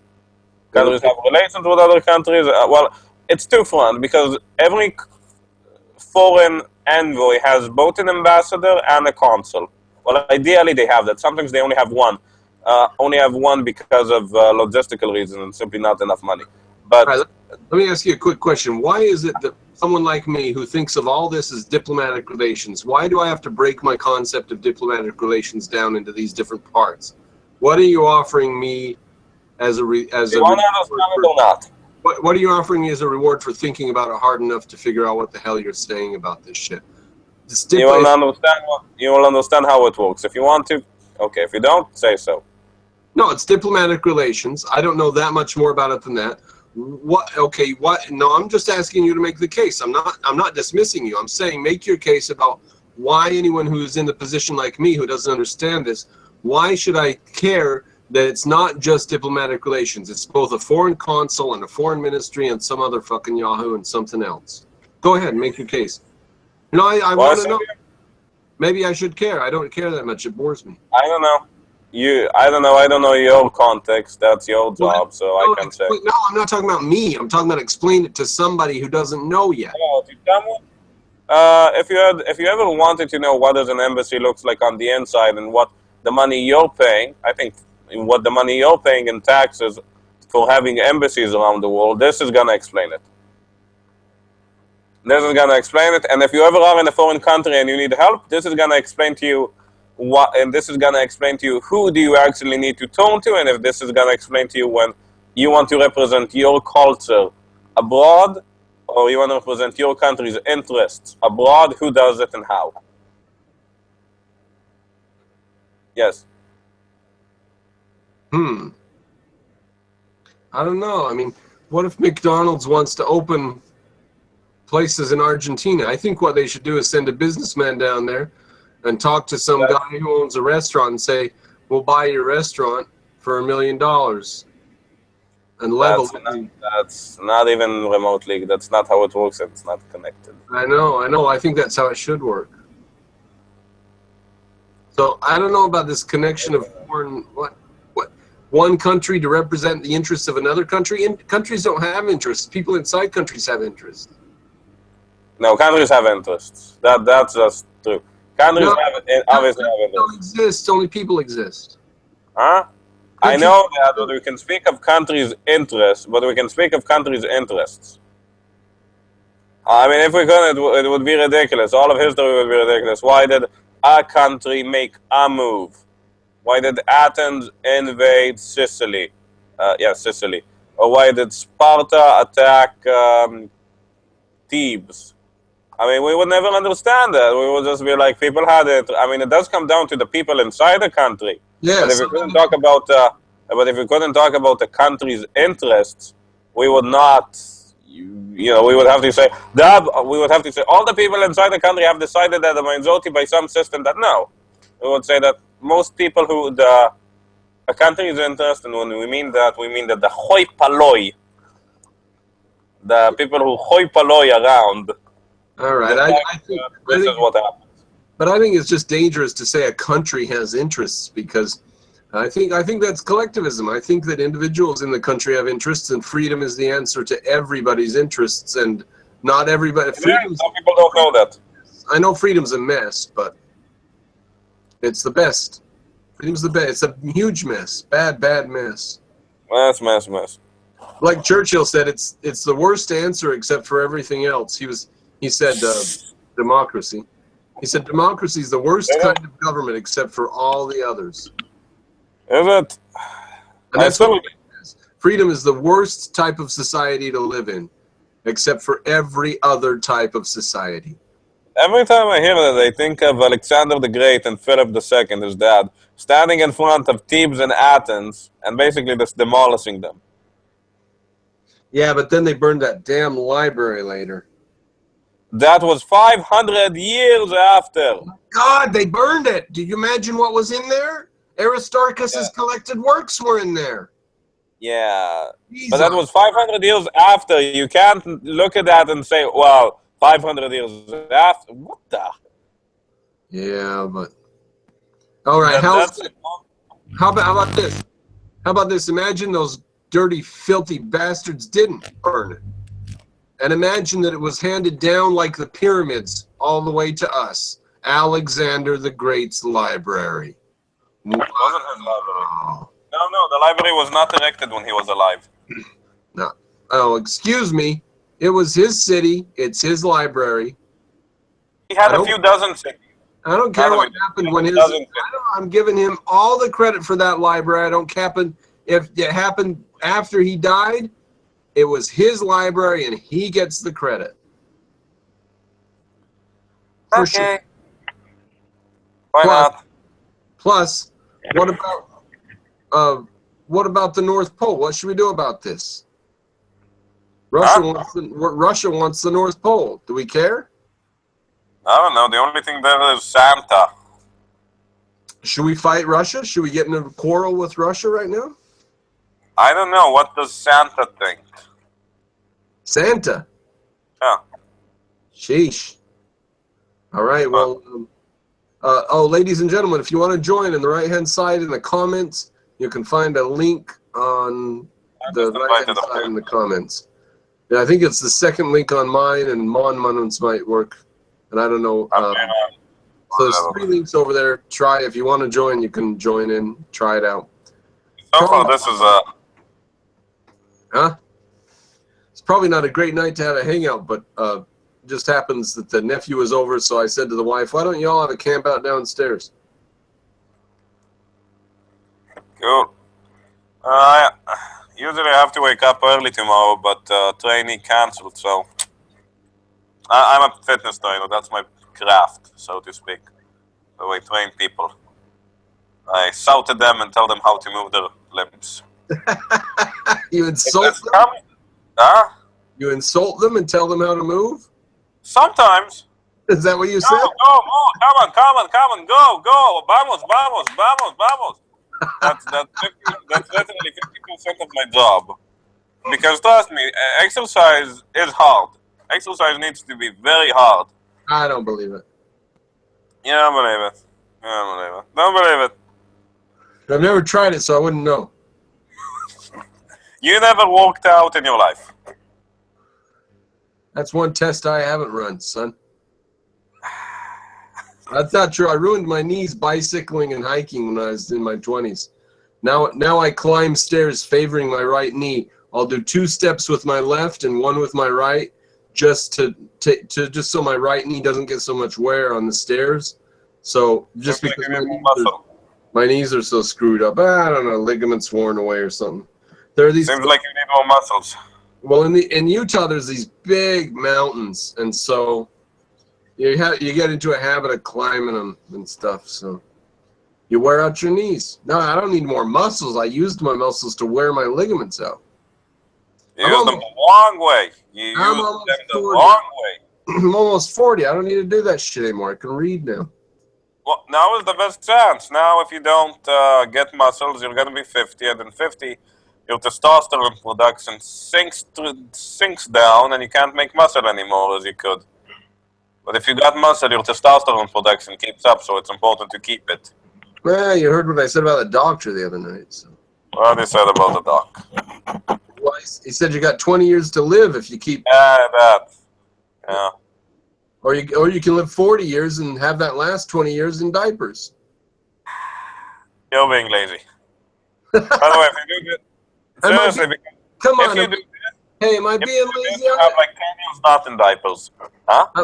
Am I being lazy? I understand Wolfram's work and why it's important, and who knows, I might actually write something on something someday. I mean, no, I don't think I'm being lazy. I put a lot of effort into what I do, which is learning, which is fucking useless in our. But you don't have 20 minutes to work out in 1 week. Yeah. 20 minutes. No, Not 20 minutes. I spend 40 hours working out. It's not working out. It's physical activity. If that was true, people who work in like manual labor would be he-men. They ain't. Yeah, some of them are in better shape than people who sit around at government desk jobs. Some of them. Seen some of those walruses? Holy shit. What do you mean? Here they're kind of fit for some reason because they drink mate. It's a type of herbal tea in South America. Mate. Verba. Mate. Makes you 10 for some reason. All right, well, we need to breach a subject here. Yeah. I'm going to return to limericks. No, limerick. No, I'm fucking tired of limericks. I think the audience is also tired of limericks. They don't know. You repeat them. No. Like you repeat them. No, well, that's the point. Okay. Let's talk about exercise. Want to talk about that? No. No? Okay, why I not? already said everything I need to do about exercise. I did it when I was in my 20s, and I'm done. Yeah, it's like I did all my thinking in my 20s. Now I'm done. Now, I do weird things, like I go out and take the saw and chop up whole fucking trees that other people just can't. You know, my father-in-law thought the tree was going to sit there for 6 months, and 2 days later I had sawed every single bit of it that I could get through with the handsaw. And he was like, why did you do that? And I was like, because I had a handsaw and it was laying there and I had a 6-pack, so I sawed the tree up. So I do weird things like that. I'm not lazy. And I walk. I know you're not. Okay. I get it. You're not lazy, but you don't have like 20 minutes a week to work out. Come on. Well. 20 minutes and have the best body in your life. Oh, all right. What would I do with that? I have to be careful how I talk to women, because as soon as they think, no, I can't flirt. I can't wink at a girl. I winked at a girl, and 3 weeks later, she was still flirting with me. I was like, no, come on. I thought you were cute, but I've got a wife. Leave me alone. You got to be careful with women. Like, if you're too good, like if I comb my hair and stuff, woo, they just flock on. I mean, I got to be careful. It's difficult. I have the exact same problem. No, I'm telling you about this for the first time. You don't know about this. What hair do you have to comb? What? Do you have enough hair to comb? Enough hair? Yeah.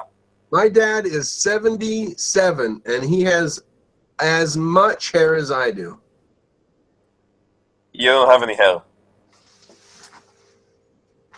That's... Okay, you have barely any hair. I have no bald spot. Is that what you're saying? I'm bald? How fast does it grow? How much time does it take you to, I don't know, grow to basically my height of hair? I don't know. I cut this every 2 or 3 weeks to make sure it doesn't grow, so that if I can take a nap and get up and it looks like I just combed my hair, then that's good. Oh my God, you are lazy. It's got to be that short. You No, are lazy. I'm not lazy. If I grow it out like 2 to 3 inches, put a little hair at one side, sort of comb it over to the other side there. I just can't get them off me. Seriously, I go get a burger, get a number. These women, it's hard to say no to a pretty girl, you know. And so I found out I cannot part my hair. They just flock. It's terrible. It's a bad way to live, really. I would like to have a nice hairdo and stuff, but I'm married. I can't do it. And I believe you. It's true. It's true. I got in trouble one time. A cheerleader asked me out. I had to say yes. I couldn't say no, but I'm a geek. I don't know anything about that stuff. She dumped me 2 weeks later because I wasn't cool enough. So I thought, let's just avoid this in the future. And I quit combing my hair and I shaved it all off. And I just gave up on looking good because they just flocked to you. And I tried it again in college. Oh, I had so many problems. My God, these women. All you got. Want to give me your problems? Want to give me your problems, and we'll trade places. Stay your hand, sweet beauty. Arrest not my desire. Towed behind your gift of love is my passion in a prison. I would be your slave until my heart something or other. I've forgotten the rest. It was an excellent poem, though. It's about a Muslim who took advantage of a young man by giving her virginity to him and then dumped him after she had got. And while they were screwing, she said to him, I'm married or I'm engaged. So she just wanted to get rid of her virginity before she got married and her husband took it because it was an arranged marriage. So he got this girl's virginity and then got dumped. She used him for sex. So that's what that poem's about. Boo-hoo-hoo. No, fucking brilliant. That's what the Muslims do. If the Muslims think they're getting these pure women, no, the women are out fucking any guy they can find just so they don't have to give their virginity to this arranged marriage. That's true. I know that to be true because in Israel I had some. In my high school there were chicks who were arranged to get married. Not Muslim. She was from Georgia. Then they turned into sluts, right? Secretly. Yeah, secret sluts before they got married. Yeah. Yeah. Yep. So that's the joke on Islam. Fuck them. You know what her father did for a living? He was an airplane pilot. What? He was an airplane pilot. An airplane pilot. The Muslim girl's father, the Muslim girl who gave up her virginity, her father was an airplane pilot. The poem. When was this poem written? Oh, 8 years ago, 9 years ago. Seriously? Yeah. What do you mean, seriously? Am I stretching the universe you live in right now? I don't know. It sounds old, really old. Let's see, maybe a friend of mine will understand. Nobody will. Arrest. Okay, wait a second. Arrest not my desire. Let's see. Stay your hand, sweet beauty. Arrest not my desire. Towed behind your gift of love is my passion in a prison. I would quench my thirst upon your passion to my desire, or something like that. Oh, stop. Stay my hand entire. Yeah, I messed it up. I got the first few lines. Those were good. That was not bad. We got to get off poetry. I love poetry, but it's just like Stephen Wolfram. I love poetry and Stephen Wolfram. Those are actually the only two things I fucking care about. But I have to... Why do you love Wolfram so much? That don't even matter to me. I don't care about Trump. I don't care about global warming. I don't care about space. All I want to talk about is Stephen Wolfram and poetry. But Okay. nobody cares about any of that. So let's leave both of those. I care about poetry. I care about poetry. That's not true. I don't fucking care about Stephen Wolfram, but... Wolfram and poetry are off the table now. Well, just Wolfram. No, just poetry. Poetry's off the table. No, we can't do Wolfram because I'm doing a Google Hangout. I know. Monday night. April, May, June 20th. Is Spyro coming? I mean, I talked to the guy. That guy, you remember when you said M? Well, that guy's a D. Who? Which one? Rots? No, Philo. Philo? Who's that? Pyro, P-Y-R-R-O. Philo. I don't know. The guy you talk with. You invited him here. When did I invite who here? To this one? Yeah. I didn't invite. I mean, I invited everybody in my Google. Pyro. I invited all the people that are in my Google thing. Whatever. You did a video once about Nietzsche, and he replied to it. Oh, Pyro. Okay, I don't know what you're saying. Okay, fine. I thought the H wasn't silent. Pyro, okay.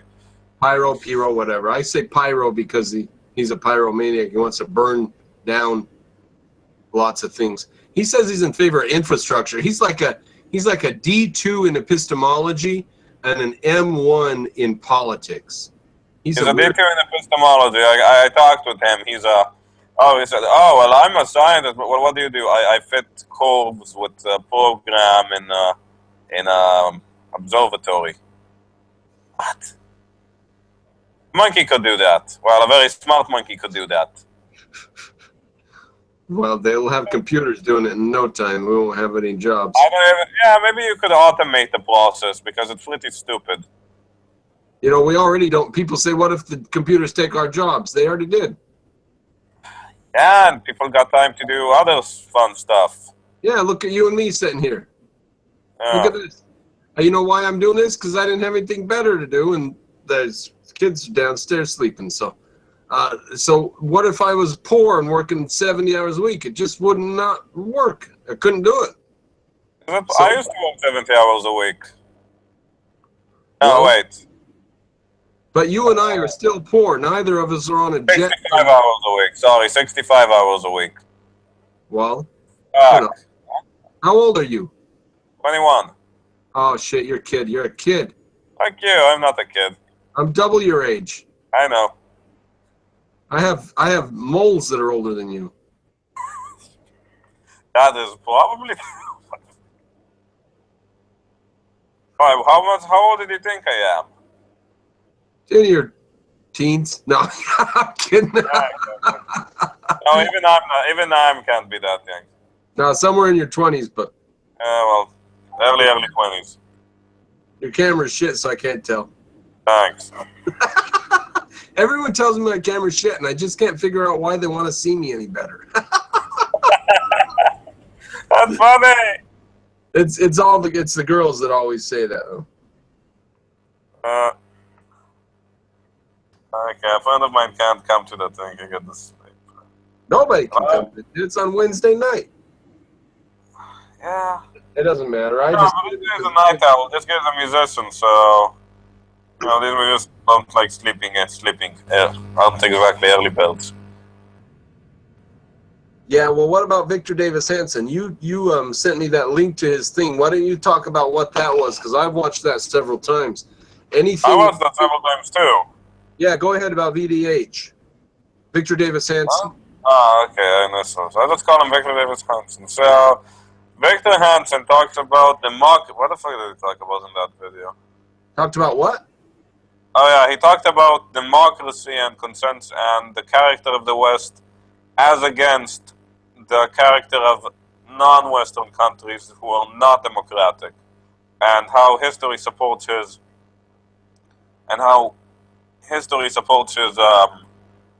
ideas, or his conclusions.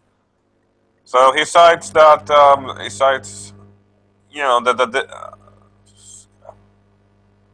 I can't remember it. God damn it! And I watched it today. All right, now what was the video? What was the title of the video? Comments and called? I don't remember. Let me check. History. Was it the one about the ancient wars? No. War is the father of us all. That's it's his line. Is that the fucking title? No, that's not his line, but yeah, he says that. Oh, war is the father of us all is a line from like Herodotus or something, isn't it? Daddy. Ladies and gentlemen, all viewers, if you want to join, you can click in the comments on the right-hand side. Okay. War and democracy in ancient and contemporary Middle East. What were the markets like? No, not what the market's like. It's What'd you say? What was Victor David. War and democracy in ancient and contemporary Middle East. Oh, democracy, war and democracy. Yeah. You know, people say, why do we always talk about war when we're a democracy? And Christopher Hitchens, Democracies go to war. yeah, that's what Christopher Hitchens said. He said that's the sentence, they occur together. They always come in the same sentence. So-and-so started a war and ended up in a democracy, or this democracy won this war. They come together. They're in the same sentence. They're always in the same sentence. Right. Listen, you don't imbibe. You're 21. You're of legal age. You have red wine. Yeah, but I drink before that because legal age is different in these countries. Yeah, well, I drink less when I'm working jobs I love. I drink more when I have to come home and relax. So I don't know. Do you know about this Harvard study? Or not a Harvard study, pardon me. It's a study that's been going on since 1938 about happiness. A TED Talk was done on it. Have you heard about this TED Talk about happiness? No. So they've been interviewing, they got a group of like 1,800 men. And every 2 years they ask them 1 million questions, draw their blood, interview them, interview their wife, interview their kids. No, that's not how you do a study. That's not how you do a study. No. Listen. They've got lots of great information. They started in 1938. Every 2 years, they interview this group of almost 2,000 men. Now they're down to like 200 men, but they're still doing the study every 2 years. And one of the things they've found is that people who say they want to make money are almost ubiquitous. Everybody wants to get rich. Like 85% of people say they want to get rich in their early life. Has almost no bearing at all on whether or not they do get rich. But the people who are happiest have families and friends. And they live longer and they're healthier. And that's true across almost 70 years of data. So, anyway, And they will stay alone. whether that's interesting or not, take it home with you. I'll tell you why it's BS, because that's not how you do science. You don't compile data and randomly data and just randomly look at it. Well, we'll let the audience judge. They can go watch the TED Talk. No, this is not something an audience knows. This is something people who actually do science and, don't talk, do, so to speak, judge. This isn't an amateur sport, so to speak. Right. Well, I mean, people watch his face, huh? a study that goes on for 70 years, Doesn't matter if it goes for 1,000. breaking world records is not necessarily an amateurish study. It's an amateur study when it comes to the thinking involved, because thinking-wise, it's like, I'm not going to think, I'm not going to apply ideas, I'm just going to jot down numbers, all the numbers I can, and I'm going to hope that they can, if I play with them enough, they will lead me to something that might, maybe, somehow, by magic, miracle, be a conclusion. That's what it is. Well, I think that they are learning a lot from the long-term study that they've done, interviewing people every 2 years. Okay, let's ask this. What concept can they invoke from the study? Happiness. No, that's not. That's the thing they want to look at. But what concept can they invoke other than the thing they started with? What can they invoke other than the predicate? I don't know what you mean by invoke. Look at it and say, this concept applies here. Let us use our knowledge to integrate. Let us use the knowledge of this concept to integrate things with it. Get it? No, it's a government study. Ah, wait, what? It's a government study. Doesn't mean a priori it has to suck. Here's another interesting thing. The guy said they go to these people because here we are 70 years later. Some of these people are still poor. Some of them have moved up. Some of them have gone down. They used to be rich and now they're poor. And he said, when you go to these poor people, they say, why do you want to study my life? I'm just not that interesting. Why do you keep coming back and asking me this every 2 years? Same question. I give the same answers. But the people who go to Harvard and Yale, they never ask that question. They're very happy to answer these, and they think that they're very important, and they think people want to and need to know about them. So, but it's an no, it was an interesting government study. It's still going on. It's one of the longest ongoing public studies in human history. And it's compiling a massive amount of data. And whether or not the people who are doing it know why they're doing it or what they're doing, still a massive amount of data about what people... How does a massive amount of data help anyone? Well, if you ask yourself, what should I do for my own happiness in the long run? Is it important for me to get along with people, have a wife, have kids, have friends, or should I just ignore wife, kids, friends, and do what makes me happy, which is not have wife, kids, friends? So that's the question that the data in this study could answer if you're a thinking person and could look at the data and think about it. No, because psychology doesn't work that way. Maybe if this was thermodynamics, then maybe, or astrology, not astronomy, then All maybe. Right. Excuse me, I'll just have to let the audience judge once again on that. And you can't keep shutting me down like that, Loren. You're not doing well here. Come on, step up to the bat here. You can't dismiss that. Everything I said there was brilliant. You can't take exception to that. But why don't you move on to something that you propose is brilliant? Now I'm putting this in your hands because we have nobody else has come on here, or else I would let somebody else take a bat. Go ahead, say something. Go ahead. I brought up a subject, and you said that everything about that is shit, and the people can't get any concepts from it or whatever. I say brilliant study, and we can learn a lot from that information. Now, why don't you breach a subject? Go ahead. All right, exercise. Because I'm an exercise guy. Okay?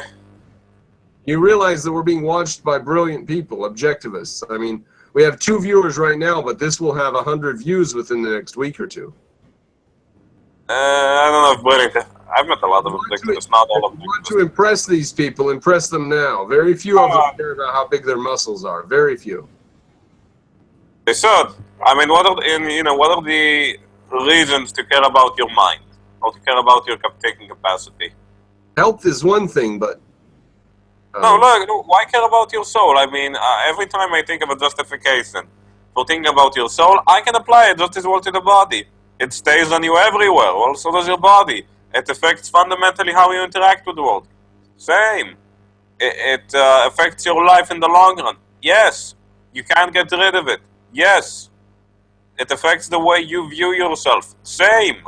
So I see no reason why, if somebody thinks he should, spend time improving his mind and how he thinks, and his spirit or his soul, not in the mystical sense, why shouldn't he care for his body? I mean, if he has integrity, he has integrity. And what's true for his head is true for his body, because they're one.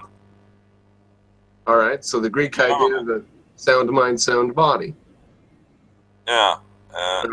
All right. Forgot what that initials is. Asia. No. Yeah. Sound mind, sound body. Yeah. All right. You know any good poems? You know any good poetry? Let me finish.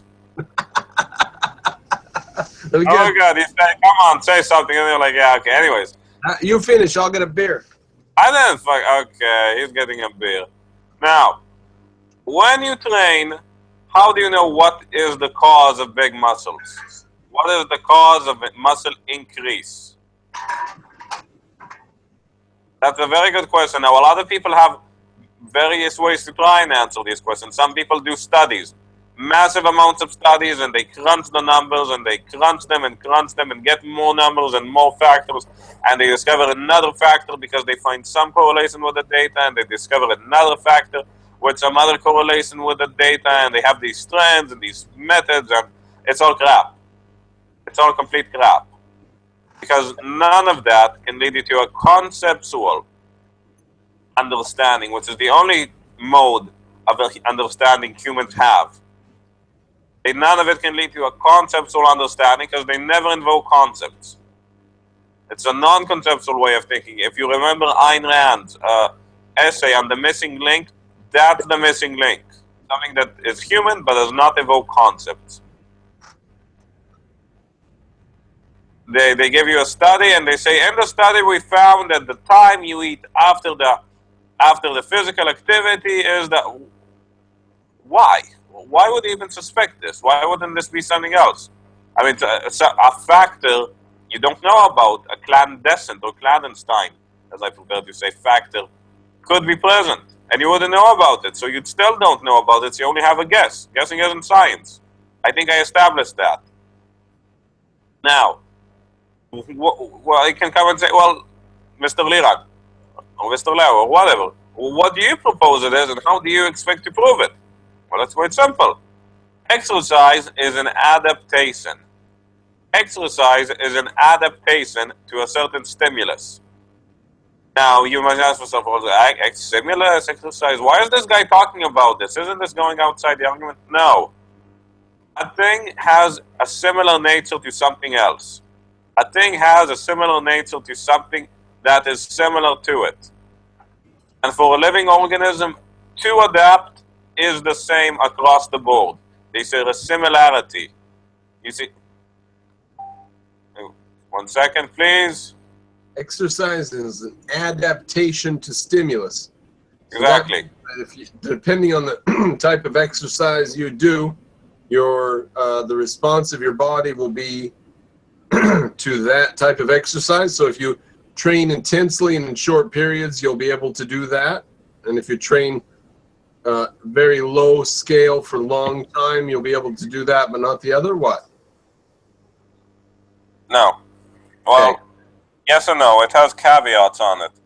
Many times people say, but look, we gave the guy a bike and we told him to use it, and he's really good at biking. His overall ability must have increased. Does that seem reasonable to you? We gave a guy a bike, he's now really good at... Now, it takes him much less energy to bike than it did before, so overall his energy ability, his physical capacity improved. Does that seem like a reasonable conclusion to you? What you're saying is his muscles got more efficient. Yes. Well, no. I'm saying that's the conclusion. Does that seem like a reasonable conclusion? I don't know if I knew the science behind it. From what I understand, leaner muscles burn energy more efficiently and require less oxygen. Well, yes, and I mean there's a caveat to that because you have three types. We know this from anatomy and slicing things up. You have three types of muscle. Have you ever eaten you've eaten a whole chicken? You notice that you have the white meat of the chicken and you have the dark meat of the chicken, and they have very different tastes and textures. Yeah. Well, humans also have that. Humans have a type of muscle that is white because it's filled with mitochondria, and the mitochondria can. Those are Americans and Europeans, right? Wait, what? The ones with white muscle are Europeans and Americans? No, the muscle itself is white. Everyone has them. Asians, blacks, Indians. Okay. The white ones are weak. They are weak. It's hard for them to be tired out, and they recover very quickly. The red ones, on the other hand, are the exact opposite. The exact opposite. They are strong, very strong, they recover very slowly, and they fatigue very quickly. And you have the ones in the middle that are pink, the so-called pink type muscle fiber, which are a combination of the two. And there are some other types of muscles, but we're not going to get into that because they're not too relevant in most people. Yeah. Now, someone saw a guy running on a bicycle. The man on the bicycle became really good running on the bicycle after a month of training on a bike.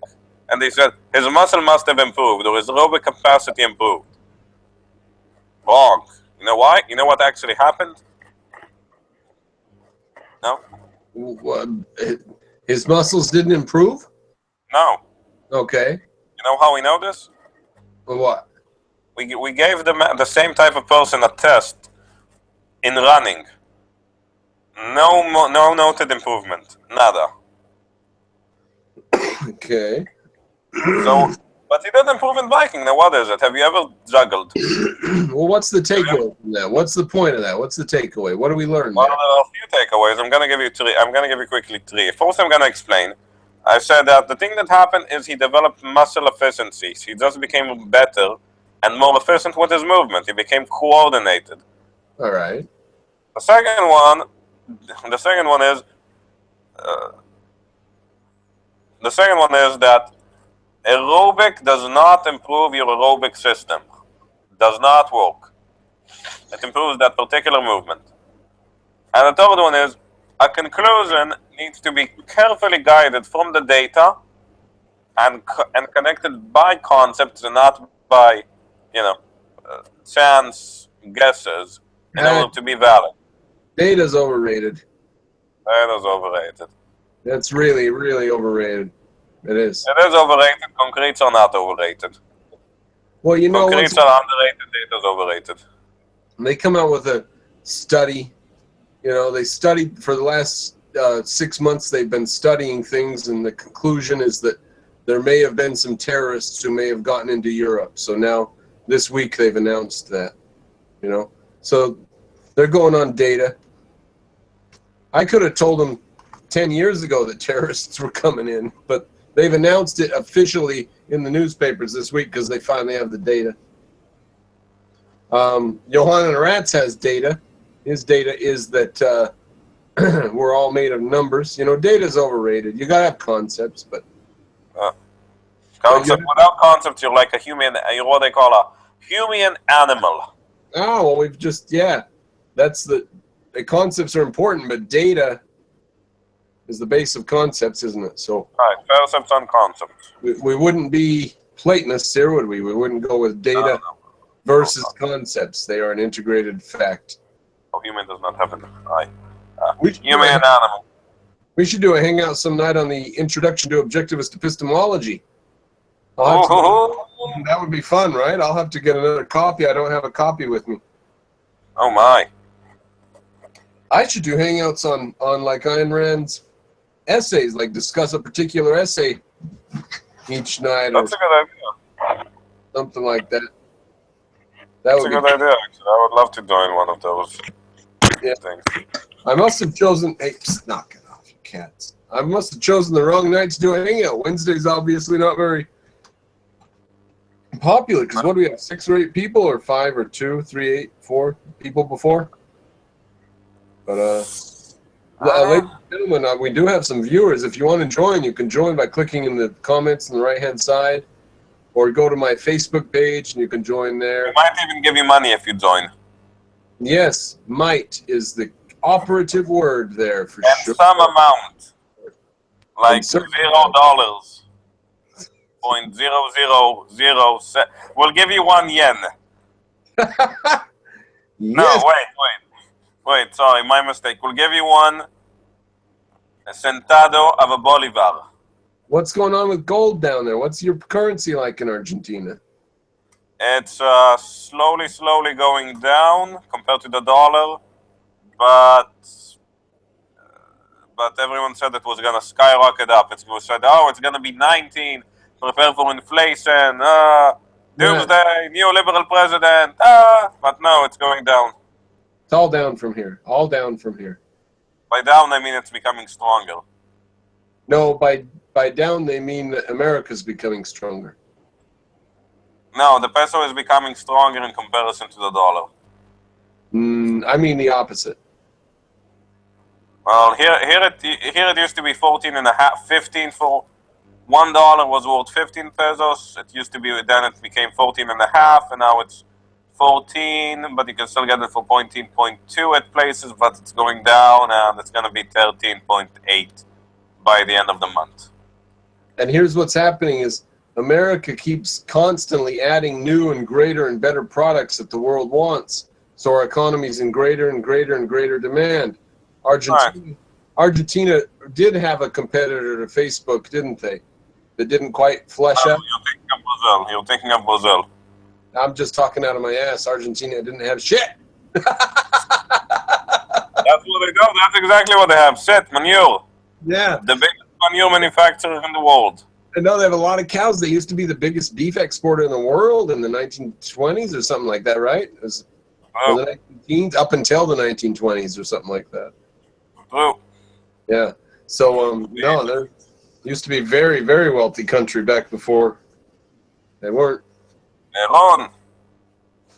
Oh, well, it's not Peron. It's Peronissimo. Peronism. See. Which, by the way, you have it in the USA. You don't know this, but you have Peronism in the USA. We have fascism? No, Peronism. Yeah. Soft version of fascism. Or corporatism, as the advocates of it like to call it, corporatism. Yeah. That's what you got. In Argentina, we just call it Peronism and admit it, but in the USA, you call it whatever. Well, you've read The Ominous Parallels. Yeah.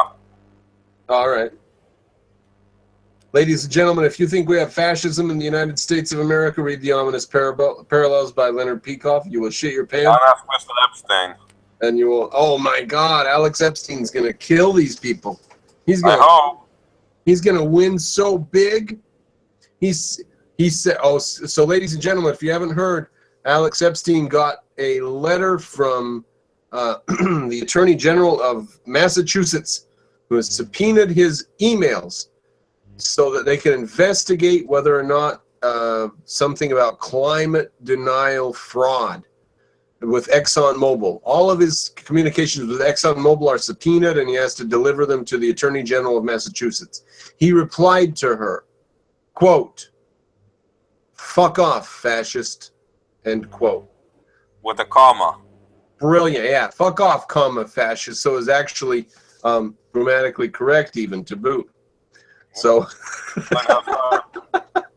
but because when you address someone, you always have to put comma right before the proper noun, a green noun or whatever it's called. So yes, very brilliant. He is either going to kick ass. He's going to kick ass no matter what, but they're either going to back away because they don't want to give him publicity, or they're going to give him publicity. But either way, he's not going to stop. He's not going to shut up. He's not going to back down. Actually, that's what we said about the Dua Muhammad contest in Garland, and we gotta go big on the media because they were gonna sue the place up, but they didn't go big, even though there was the most sensational story you can think of. Right. 2 terrorists quartered in Garland for blah blah blah. So you think he'll be prosecuted, but the media will bury it? Yeah. So it'll go viral on the internet, and everybody will know about it, even though CNN doesn't show it. That's how Trump is. You know, they don't talk about Trump if they can avoid it. If they can avoid it at all, they don't talk about it. When they talk, they only talk about it when they have some negative angle they can do. But it always screws up in their face. Sorry? But it always blows up in their face because the negative angle, people want to hear that. QED. That's what they're going to do with Alex Epstein. QED. Well, but the Epstein isn't sensational. He's not as sensational as Trump, let's say that. Fuck off, fascist. Isn't sensational? Not enough. Ladies and gentlemen, you are the judge. Because, I mean, it is, whoa, but it's not like Trump level of sensational. I can't believe he just said that. I've just read a book about called Trust Me, I'm Lying. about a guy whose job was a PR agent, and he manipulated blogs by feeding them stories, being their source. The blogs would blog it. They would get views, because that's all blogs want. Views, views, views, views. They'd get views, the other news medias get it, other news medias get it, and the big media gets it, and they never even fact check it, because it's just from a blog. So it's a market with zero credibility. Everyone makes shit up. Yeah. And they do it for views, and if Trump says something outrageous, everyone's gonna look at it, and then the little media's gonna put it, and the media's gonna put it, and the big media who follows the medium-sized media, like slaves, will do it. You know that the New York Times editorial page reads Gawker religiously. Religiously, they follow after Gawker. Well, okay. Would you rather have a situation where everyone can make shit up because it's blogs, or would you rather have a situation where there are 3 or 5 big companies that we get everything from, which is what it was up until the internet? 3 or 5 big companies. All right. Well, I disagree profoundly and fundamentally. Those 5 have a reputation to keep. They have a reputation to keep. There was blogs do. There was no way for them to lose their reputation because there was no internet for it to be pointed out on, and these things were like. Yeah, but if one of them screws up, then all 4 of them are gonna be straight up their throats. That's not how it happened. I know that's not how it happened, but that's what it can. But that can happen. It didn't happen for various reasons. But the point is, credibility was a thing for these newspapers, and now credibility is in the toilet. You read something, you can't even trust it. And back at that time, you could at least mostly suspect it's true. Here, you gotta suspect it's not true immediately, and that's crap. All right, continue. Yeah, so continue about what? Epstein or exercise? Because I was talking about whatever. Yeah, Alex Epstein's brilliant. He'll win that shit. I think he'll win. He's a clever guy, and he has enough. He does Brazilian Jiu-Jitsu. You know, I do judo. You know what judo? It doesn't matter what happens. He's going to get they've handed him a public platform on a golden platter, so he's going to cash in on it. Let's call it a bronze platter, because it ain't in the bank yet. No, let's call it silver handcuffs. Because they're going to put him in jail. I hope they don't. Nah, because what they're looking for is that they believed and knew that global warming was happening and tried to hide it. That's what they're looking for. So what they're going to find is everybody saying global warming's not happening and the globe's cooling and has been for 15 years. And so it doesn't matter if he hands over his emails. It doesn't matter. Well, it does, because it's a witch hunt. So a witch hunt ends badly. So basically, if you were in the middle of a witch hunt, would you bow your head and try to not get hurt, or would you stand up because you know you're going to get burned anyway? And Alex Epstein's standing up like a man. Fuck it, I'll be a pirate. Oh my God, a pirate. All right, so we're trying to go with Alex Epstein heroism. He says a fucking pirate. Well, you don't like pirates? Good point. Good point. Who doesn't fucking love pirates? Because you see, pirates do a lot for freedom. You know why? They killed a dragon. No, that's true. They killed a dragon because they say, oh, it's the state. It's the strongest military. Only states can fight other states. And you have somewhere in the sea, these guys running around, making a point to attack these guys. On equal footing, there's a bunch of ruffians who decide what to do amongst themselves and constantly outwit, outsmart, and rob, kill these people. And people still somehow believe in the almighty power of the state after that. Come on. All right, so pirates keep states on their toes, but we didn't have any pirates anywhere in the world for like 100 damn years. Now in Somalia, go fucking figure. They're back, yeah, they're back. So I think they're happy pirates. They don't do it to make you know. Most pirates were actually proud of being pirates. Well, is this the partial disillusion of a Pax Americana? I don't know. It means the world is look. It's the world is falling apart, and and enjoy it while it lasts. No, I'm kidding, but No, I mean, it didn't happen. there's a Yeah, new it didn't Cold happen. War. There's a new Cold War between us and China. They have the power to do it now. We're going to have a Cold War with China now, aren't we? Just like with Soviet. I think China is gonna descend into civil war if you internal problems, if you ask me. Their one Some family, time with the USA. their one child per family policy is like the biggest hydrogen bomb you could drop on a society. It's going to cause havoc. By the way, there wasn't always, it's true that there was the one-child policy, but it's recently been repealed, and it wasn't completely true. I know a lot of families in China that have more than one child. Well, that's not the point. I know them now. That's a recent thing. There's a lot of families with like 10-year-olds and kids my age. Well, used to be kids my age with two families because they just have to pay a bigger tax. Well, the point is that, and they get discounts on the tax if they are born to a minority within China, which is very common because you only need one grandpa, which is easy to find. well, the point is that there are 75 million Chinese men who will never get laid unless they get sloppy seconds or thirds. They'll marry a foreign woman. 75 million is an awful lot of horny young men. And that They'll to marry me, a foreign woman. and that to me means either war or something very similar to war, like civil war or civil unrest. Some of them are gay. Because what do horny young men in their 20s do besides drink beer, run around, yell, and cause trouble and get laid? And they're going to have all these horny young men in their 20s and 30s without any pussy. They're gonna find foreign pussy. Yes. But by the way, they already do that in Argentina. That's really common for Chinese people, especially from the south of Fuking. That's how it's called, Fuking. Okay. Actually, it's Fujings, but in the south they pronounce J as K, so it's Fuking when they say it. And a lot of them come here and live here. There's a lot of Chino Argentinos. And some of them ask him, so why did he immigrate? Well, life is different, people are nicer, blah, blah, blah. No money in my country.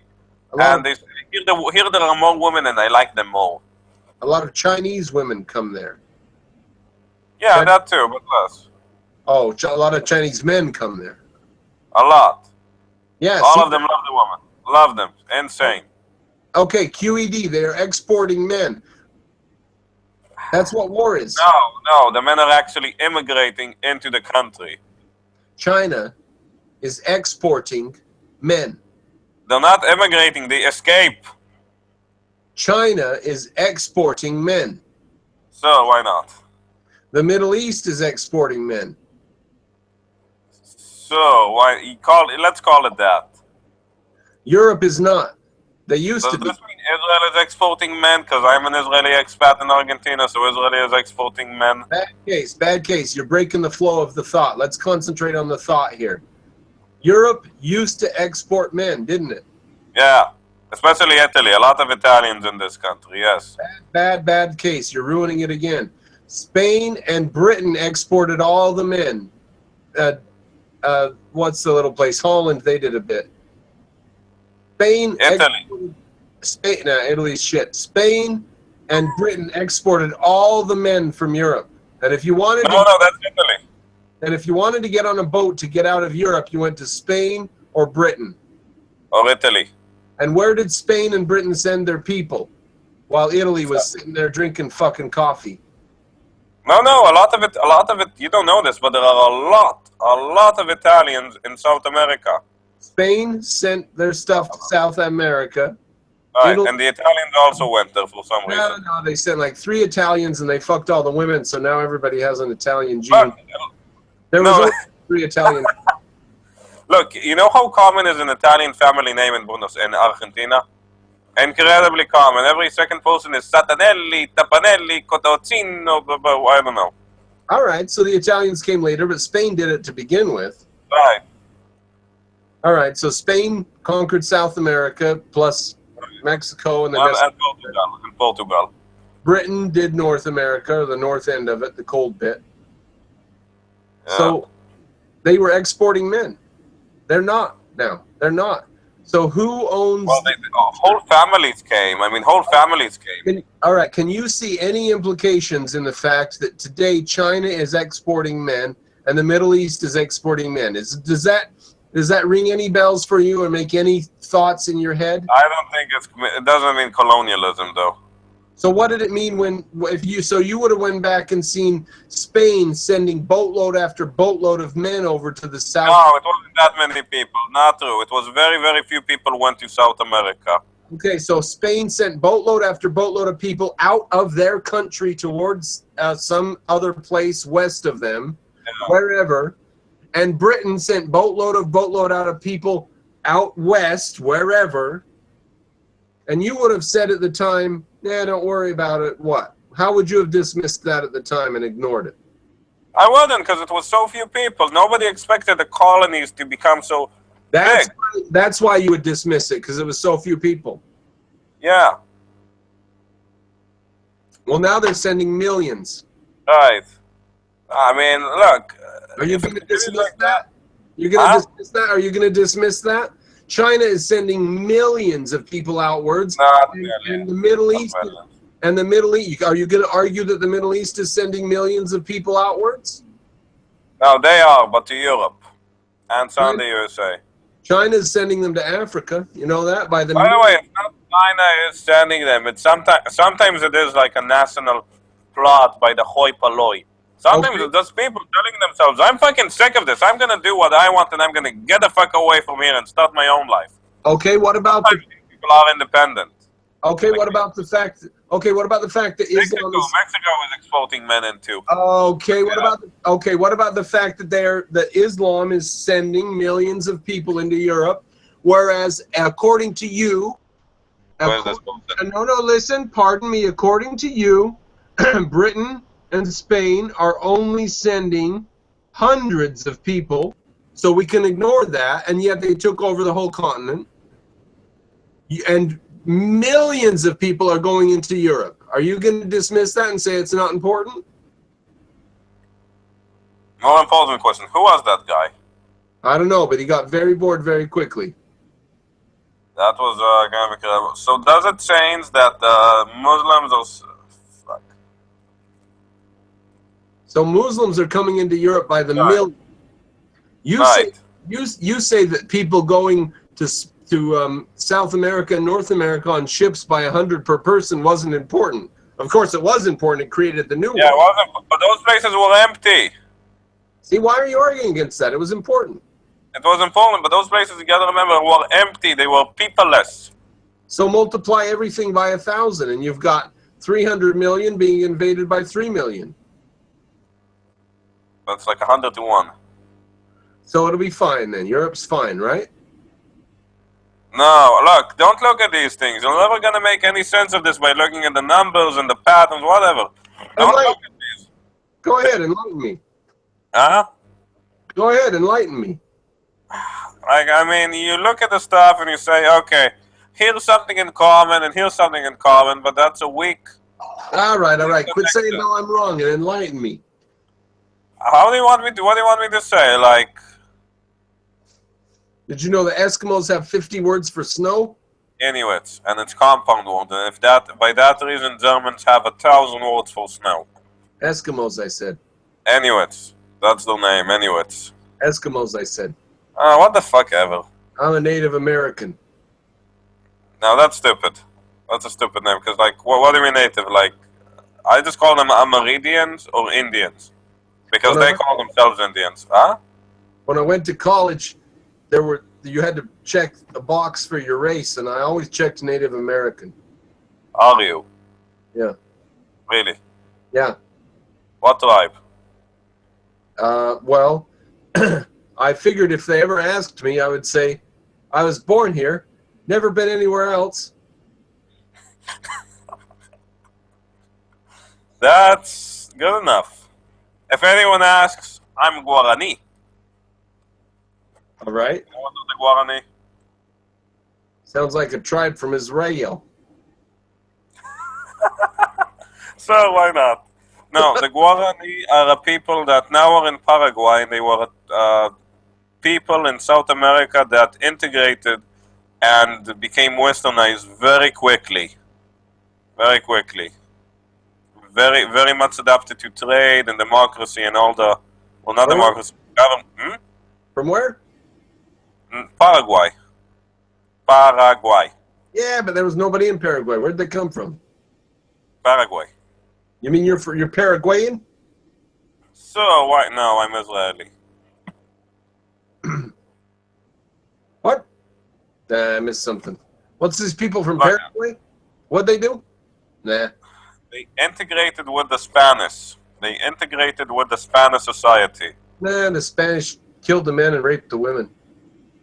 Except the Guarani. So, there are a lot of Indians right now that say we deserve reparations from everyone who's a descendant from Spain and or the Spanish or the whites or whatever in some way because they raped our land and whatever. And they hate, and I seriously mean hate, want to destroy the Guarani, because the Guarani, well, that's not true. Look, the Guarani were pretty nice to them, and they were nice in return, so what gives? So that's just the proof that, these people weren't senseless idiots. They actually had some order to what they're doing. Here's something funny. America's exported this shit about apologizing for the past and paying through big lawsuits and nonsense. We've exported that nonsense, just like Britain exported socialism for 50 years, and then they had to turn around and figure their shit out under Thatcher. And America's going to have to turn around and figure its shit out, too. And it's not going to be pretty, because we're going to turn around and say, you know what? We're not really sorry for taking all your land, Native Americans, and things like that. We're going to turn around and we're already doing things like illegalizing abortions. I mean, people in America are fucking sick of this leftist shit. They're going to backslide. They're going to go fascist. They're going back the other way. It's not that fascist and socialism and leftism are the opposites of each other. They're quite one and the same. I mean, fascism is a left-wing phenomena by nature. Yeah. People don't fucking get... I say that to people and they're like, oh, no, well, it's true.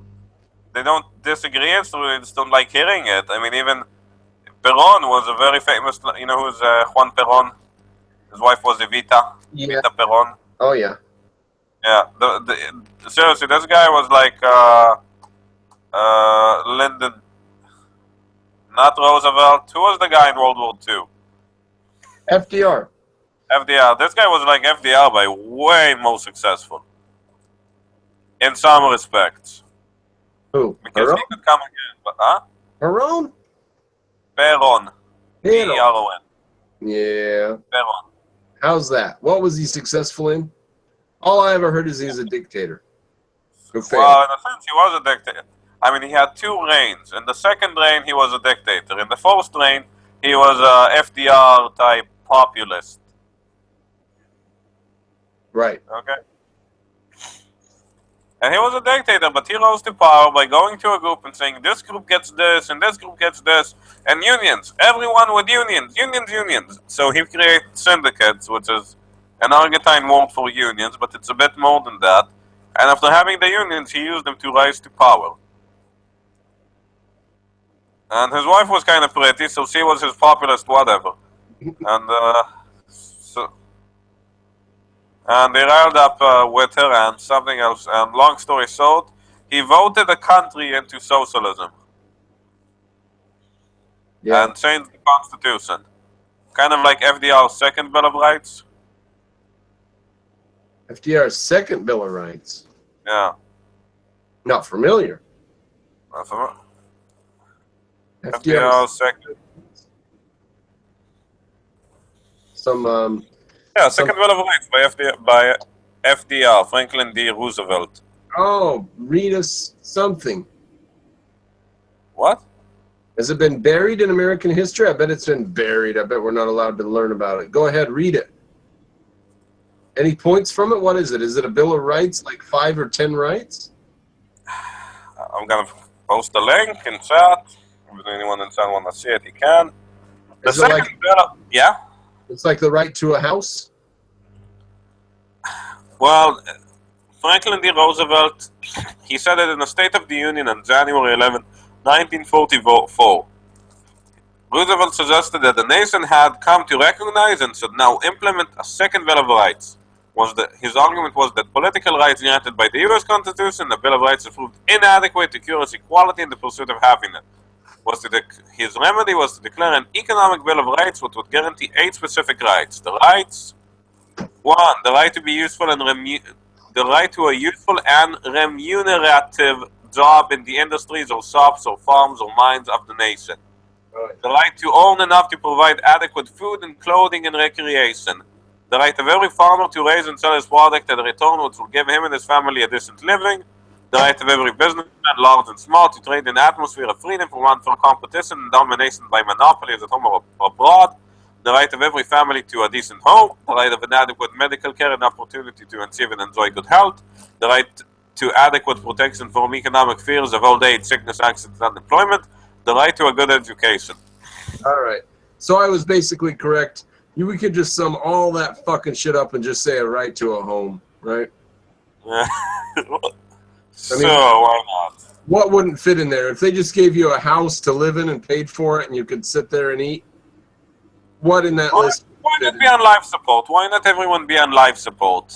Yeah. We can let them die. So we should just put them in a coma, put them in life support, and that way they can live and won't have any problems in the world, and we don't have to spend a lot of resources, keep taking care of them, and nobody will die, and everyone will live happily ever after.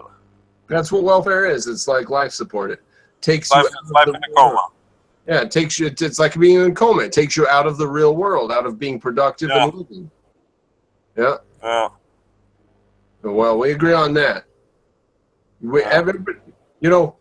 Everybody always runs out of steam when they agree on everything. And you and I can keep on talking because we disagree on shit all the time. You're always like, no. I disagree with everyone. No, I disagree with everyone. I don't think there's anyone in the world I agree with on most things. No, you agree with me on most things. Well, I mean, most things, I mean, like 50% or more. I'm just messing around. Because I had to disagree with you, see? You get me. No, I think we disagree on most things. I don't agree with you. Okay, good job. Okay, I can do that too, you know. But it's funny, like the second Bill of Rights, the zero is not the U.S. Constitution, obviously. It's nowhere. But de facto, if you look at all the shit that's been going on, and you look at this thing, you could say, well, what do you want from me? This thing is practically a political document. It's implemented all the fucking time. Okay. So it's very weird, like how in Argentina, it is dead zero. Dead zero, a very bad constitution, but people say, oh, the U.S. Constitution is much better. But de facto, the U.S. Constitution is the same crap. Hey, radical departure and stuff, I'm wondering, because let me ask you about your biography here for a second, and then ask you sort of what you know about American history. I'm sort of interested in so where were you educated and raised and stuff? And then my first question after you tell me that is, tell me something about Meriwether, Lewis, and Clark. Meriwether, Clark, Lewis and Clark, whatever their names were. You mean Superman and... No. Superman and Batman? No, Superman and Lois Lane. No, but okay, I was Superman and Batman, excuse me. Yeah, right. Okay, Superman and went onto the plains. Go ahead, so what happened? I was educated in kindergarten somewhere in Kiev and then in Prague because my dad was stationed there. And then I did elementary school in Israel, and then I did middle school and elementary and middle school in Canadian school in China, and then I did 4 years of Israeli high school, and then I started reading for myself.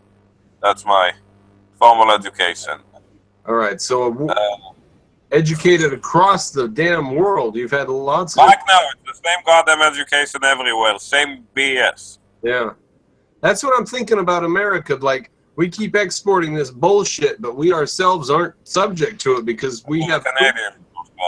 We can always figure our shit out and change it, but you guys get these governments take control and fuck your shit up. Anyways, what do you know about Lewis and Clark then? The two explorers that explored the western frontier of the USA, and they met Pocahontas when she was very young, and she helped them go to places, and they had a canoe, and they had a funny hat with a raccoon, and they went west, and they said what is where, and that's mostly it. And the Mayflower was the first flower to come to the New World with settlers, and they landed somewhere in Massachusetts, and they call it New England. All right. Because it looked like England, and they didn't drink the water because they thought it would be poison like in Europe, but they could, and when they discovered, they thought it was a fucking miracle, but they still drank beer. Okay. And there was a family named Bartlett who came on the Mayflower. A family named Bartlett, and I know that from watching my dad watching West Wing. Do you know much about like Benjamin Franklin, Thomas Jefferson, and stuff like from your education? Yeah, I actually do, but not from school. In school, didn't hear anything about them, nada. Oh my God, that's what I'm wondering is about like not as I learned about Israeli history. No, yeah, no, I'm wondering because you're an objectivist and you've educated yourself. So besides what you've learning on your own, what did they give you in school about American history and knowledge and stuff? Nada. There was a Declaration of Independence, and then they started talking a lot about the French Declaration, the French Revolution, and they also mentioned the American Civil War and American involvement in World War I and II. That's it. Oh, and the American involvement in helping create Israel. The American involvement in helping create Israel. That's it. So it's basically Israeli-American relations and historical relations, and that's it. Not even recent, like until 1967 is the most we studied about American relations with Israel. So other people around the world may not even know about America and the story of America and stuff. So very unlikely.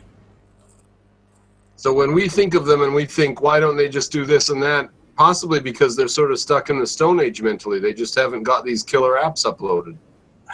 It's not an app, but so why not?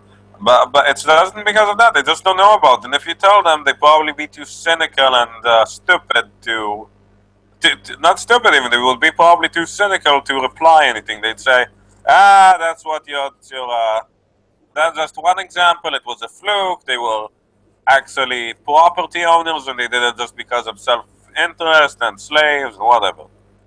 That's probably what they'll tell you. I talked to the history teacher, and I said, well, I'm interested in Mr. Hiss. He was a very famous history teacher. Not famous, very successful one, very regarded as very knowing. And I said, well, I'm interested in how the Argentine Constitution was affected by the American Constitution. Because you see, they're a carbon copy almost. Yeah. Everybody copies the American Constitution, but they can't. Fuck no, nobody does. They all do. They practice people that, the Argentines and the Uruguayans. Soviet Russia copied it. They couldn't practice it. Huh? Soviet Russia copied it. They couldn't practice They it. copied the words and nothing else. When the Argentines copied it, they actually meant it. But they decided very much to be federalists. What do you mean they meant it? They meant it. They actually believed this stuff. Fucking socialists is what they are. Now that's what they are, but you can say the fucking same about the USA.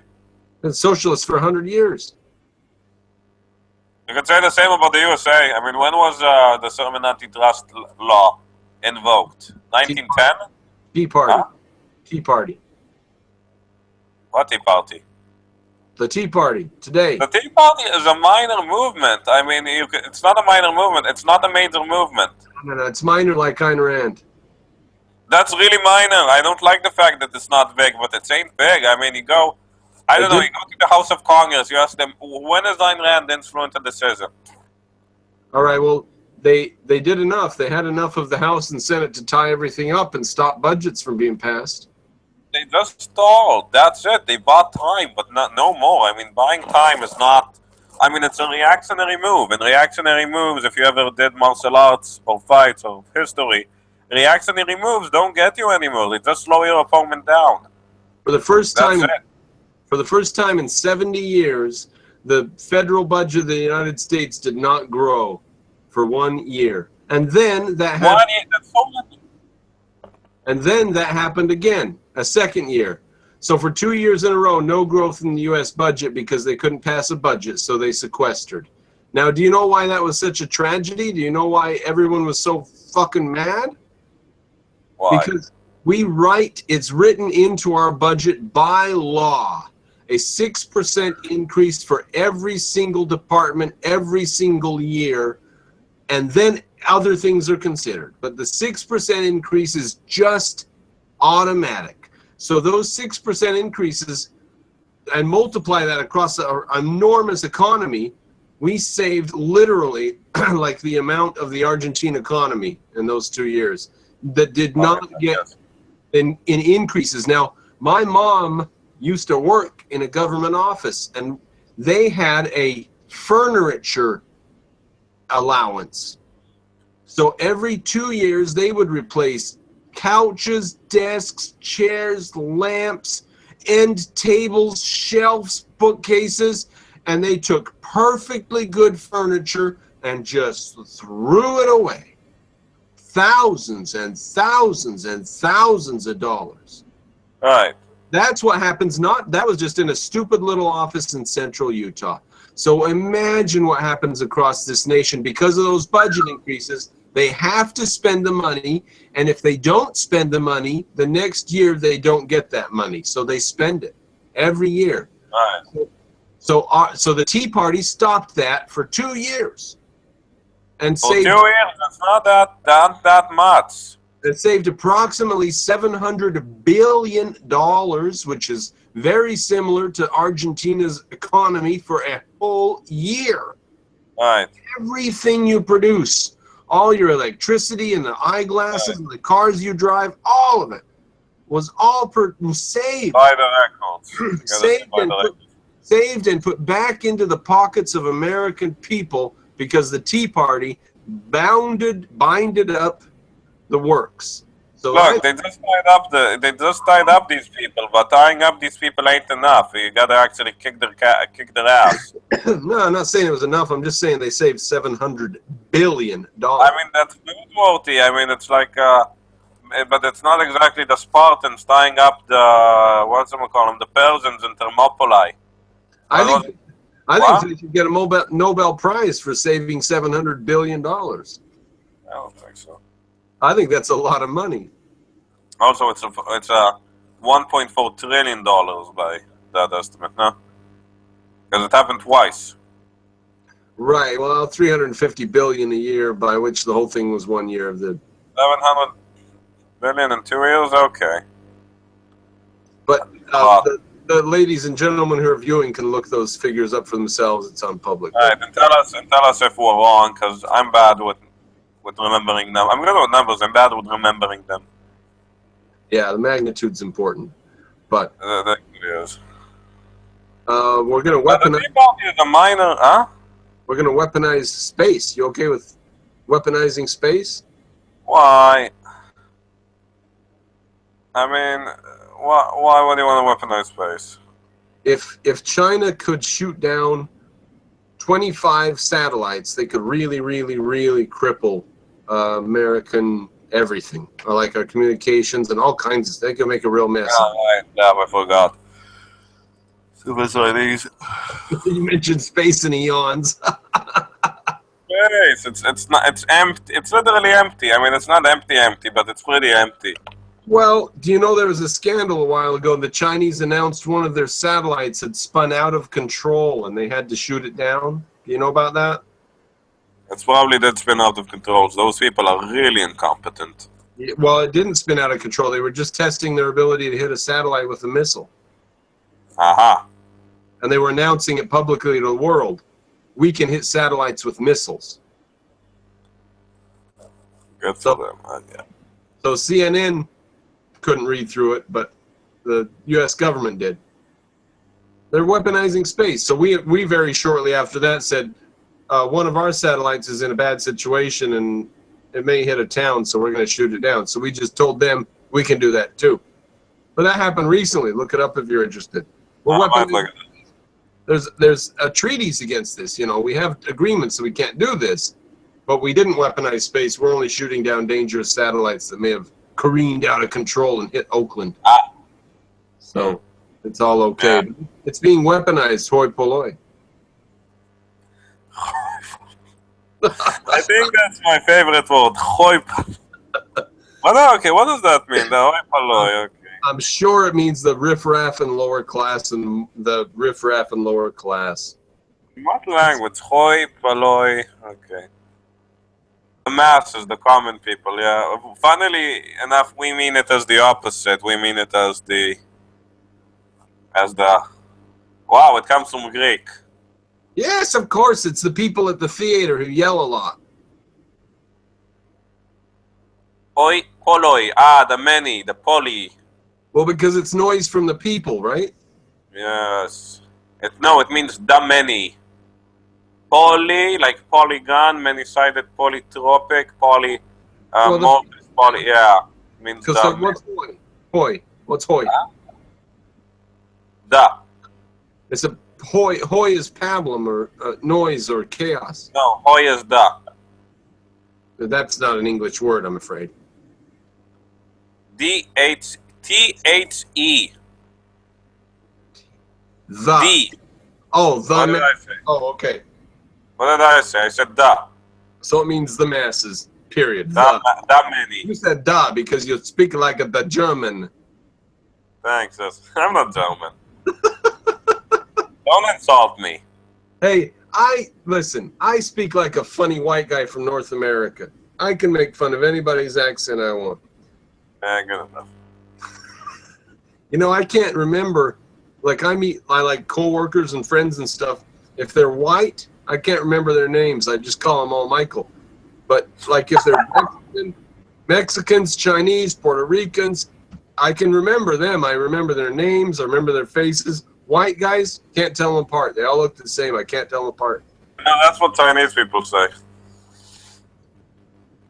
And that's what white people usually say about the Chinese. But It's true. It's really hard to tell apart. And that's the thing. When I lived in China, I became really good at telling apart Asian people. It was really easy. But it was really hard for me to tell apart white people. So I came back to Israel, and I was like, oh my fucking God, they get everyone here mixed up. Why do these white people have to look the same? And I was an Israeli kid who was just like starting to see this in the perspective of Chinese, because I became accustomed to differentiating between Chinese people.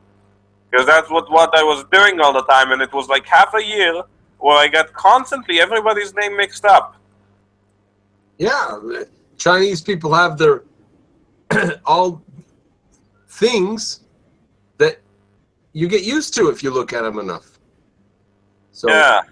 and white people, the more you look at them, the more regular they all look. Just can't tell them apart. Yeah. All right, hey, listen, I gotta end everything. Game's No, over. it's okay. I gotta sleep because I gotta train right. people Good and apply night, science. for viewing. Bis dann, Wiedersehen.